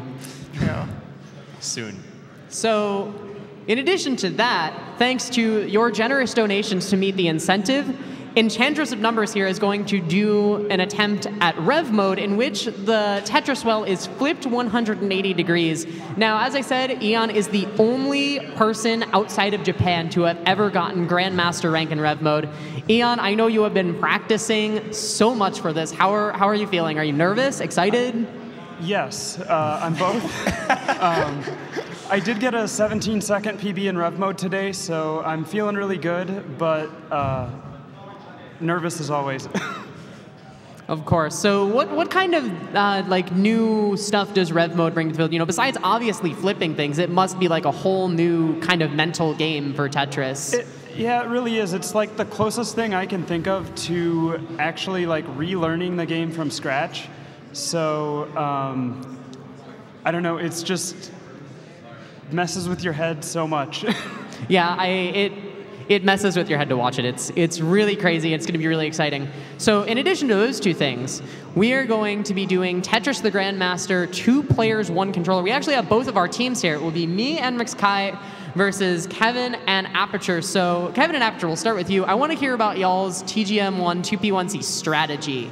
How are you going about stacking? How are you communicating? Well, to start off, so what that means is that Kevin's left hand is using the joystick to move the pieces left and right and drop them, and I'm rotating the pieces. So since using the joystick kind of has more control over what placements you're trying to pick, I generally cede to what he wants to do. It basically devolves into me yelling and pointing. A, B, C, left, right, and pointing at places on the screen. Like, flip it over. Clear, clear, clear, no, clear. But kind of the nice part about that is that because it really does show that with TGM1, it's like you do actually have a lot of time to make every decision. So it's not quite as impossible as people might think. Yeah, the biggest problem is when you start to have mistakes and then you need to clean it up. That tends to require fancier moves, and fancier moves are really difficult to coordinate when it's 2 people instead of just 2 hands. So. Yeah, you know, it's funny. Me and Kai actually have the same strategy where Kai on the stick is just telling me what to do. Yep. And I think, honestly, that's the best way of going about it. And sometimes I just, like, wave my arms in panic and, like, yell, no. Yeah, when Kai doesn't, when I don't understand what Kai is trying to tell me, I just start slamming buttons and panicking. Oh, and when it goes wrong, it goes very wrong. Yeah, I mean, you really hit the nail on the head. When you make a mistake in 2P1C, because the stack isn't clean anymore, it's not really apparent where pieces should go. Yeah. It becomes a lot harder. So 2P1C is a game of consistency and of communication and of a lot of praying, I think. Yes, lots of that. Hopefully that will be pretty fun. So along with all of that, Tetris the Grandmaster 1 action. Unfortunately, we're not bringing TGM2 back this year, but Kevin is going to be doing an amazing showcase of 3 ways to play Tetris the Grandmaster 3 Terror Instinct. And let me tell you, it lives up to its name. So, Kevin, I already know the answer to this question, but how are you feeling? Well, I did spend about 30 minutes in my hotel room throwing up before the run, so I'm a little nervous, to say the least. But I will say there's historical precedent for this. Yeah. The last two times that Culex came here, he also threw up before his run and did better than anyone else has ever done in death mode at the marathon. Well, so, there you have it. I think it'll be okay, is what I'm trying to say. But yes, I'm feeling good. I'm excited to show it off. So the main showcase for TGM3 is TGM3's Shirase mode, which is the fastest, most brutal mode in the series. It is a 1300 level onslaught, starting at speeds equivalent to Death Mode's 300, which is really fast.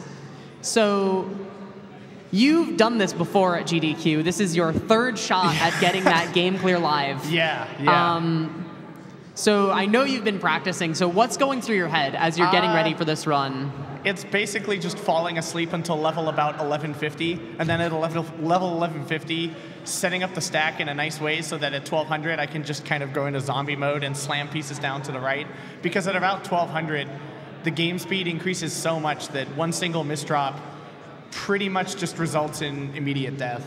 So it's not impossibly fast, but one mistake will almost certainly end your game.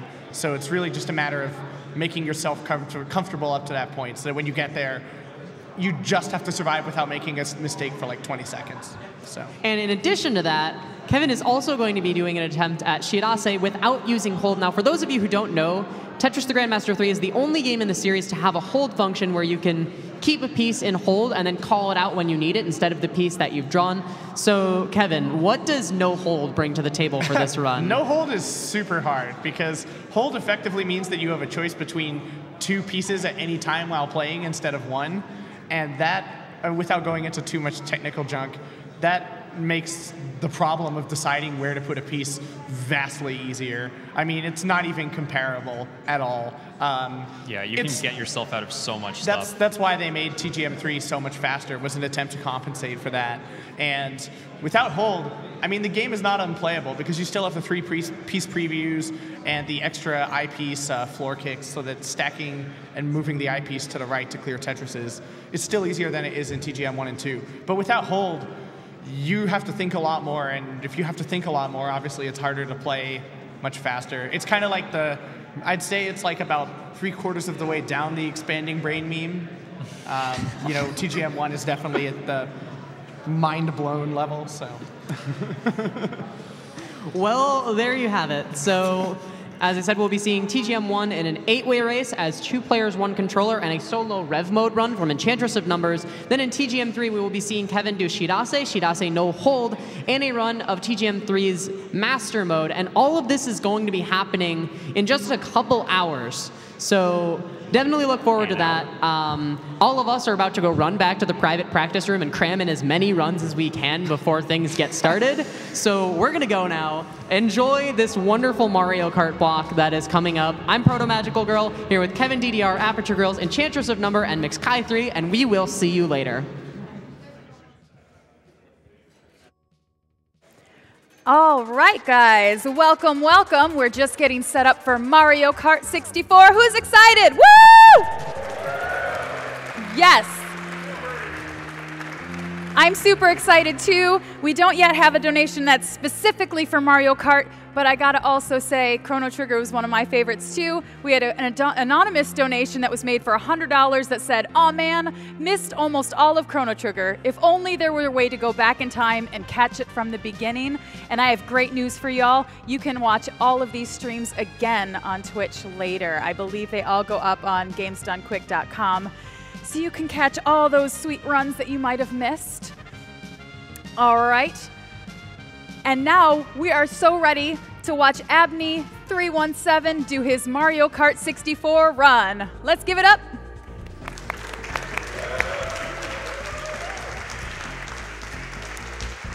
All right. So this is going to be Mario Kart 64 150cc with skips. I'm Beck, Abney317. I've got my brother on the couch, and Cosmic. And we'll get going here in 3, 2, 1, go.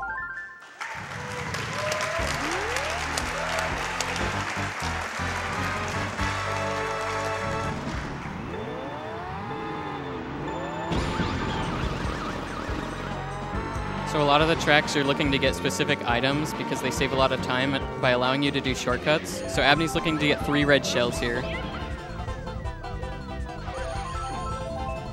He got him. Nice. That's really good luck. He got 6 red shells.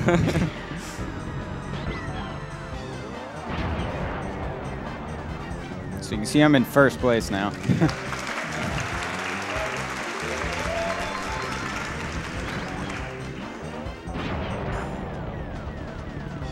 Now I'm at the end of lap 2.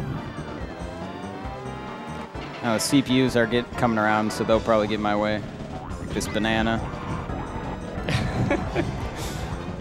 All right, now I can go.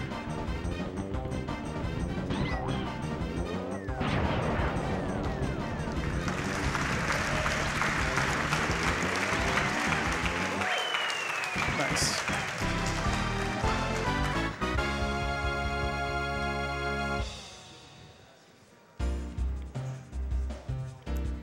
Yeah, as you can see, there's a lot of luck-based parts of this run, so we're really hoping that luck will be on our side. Abney can get the right items he needs to show off a lot of the skips. Yeah. Yeah, so on Moo Moo Farm, there's actually no skips.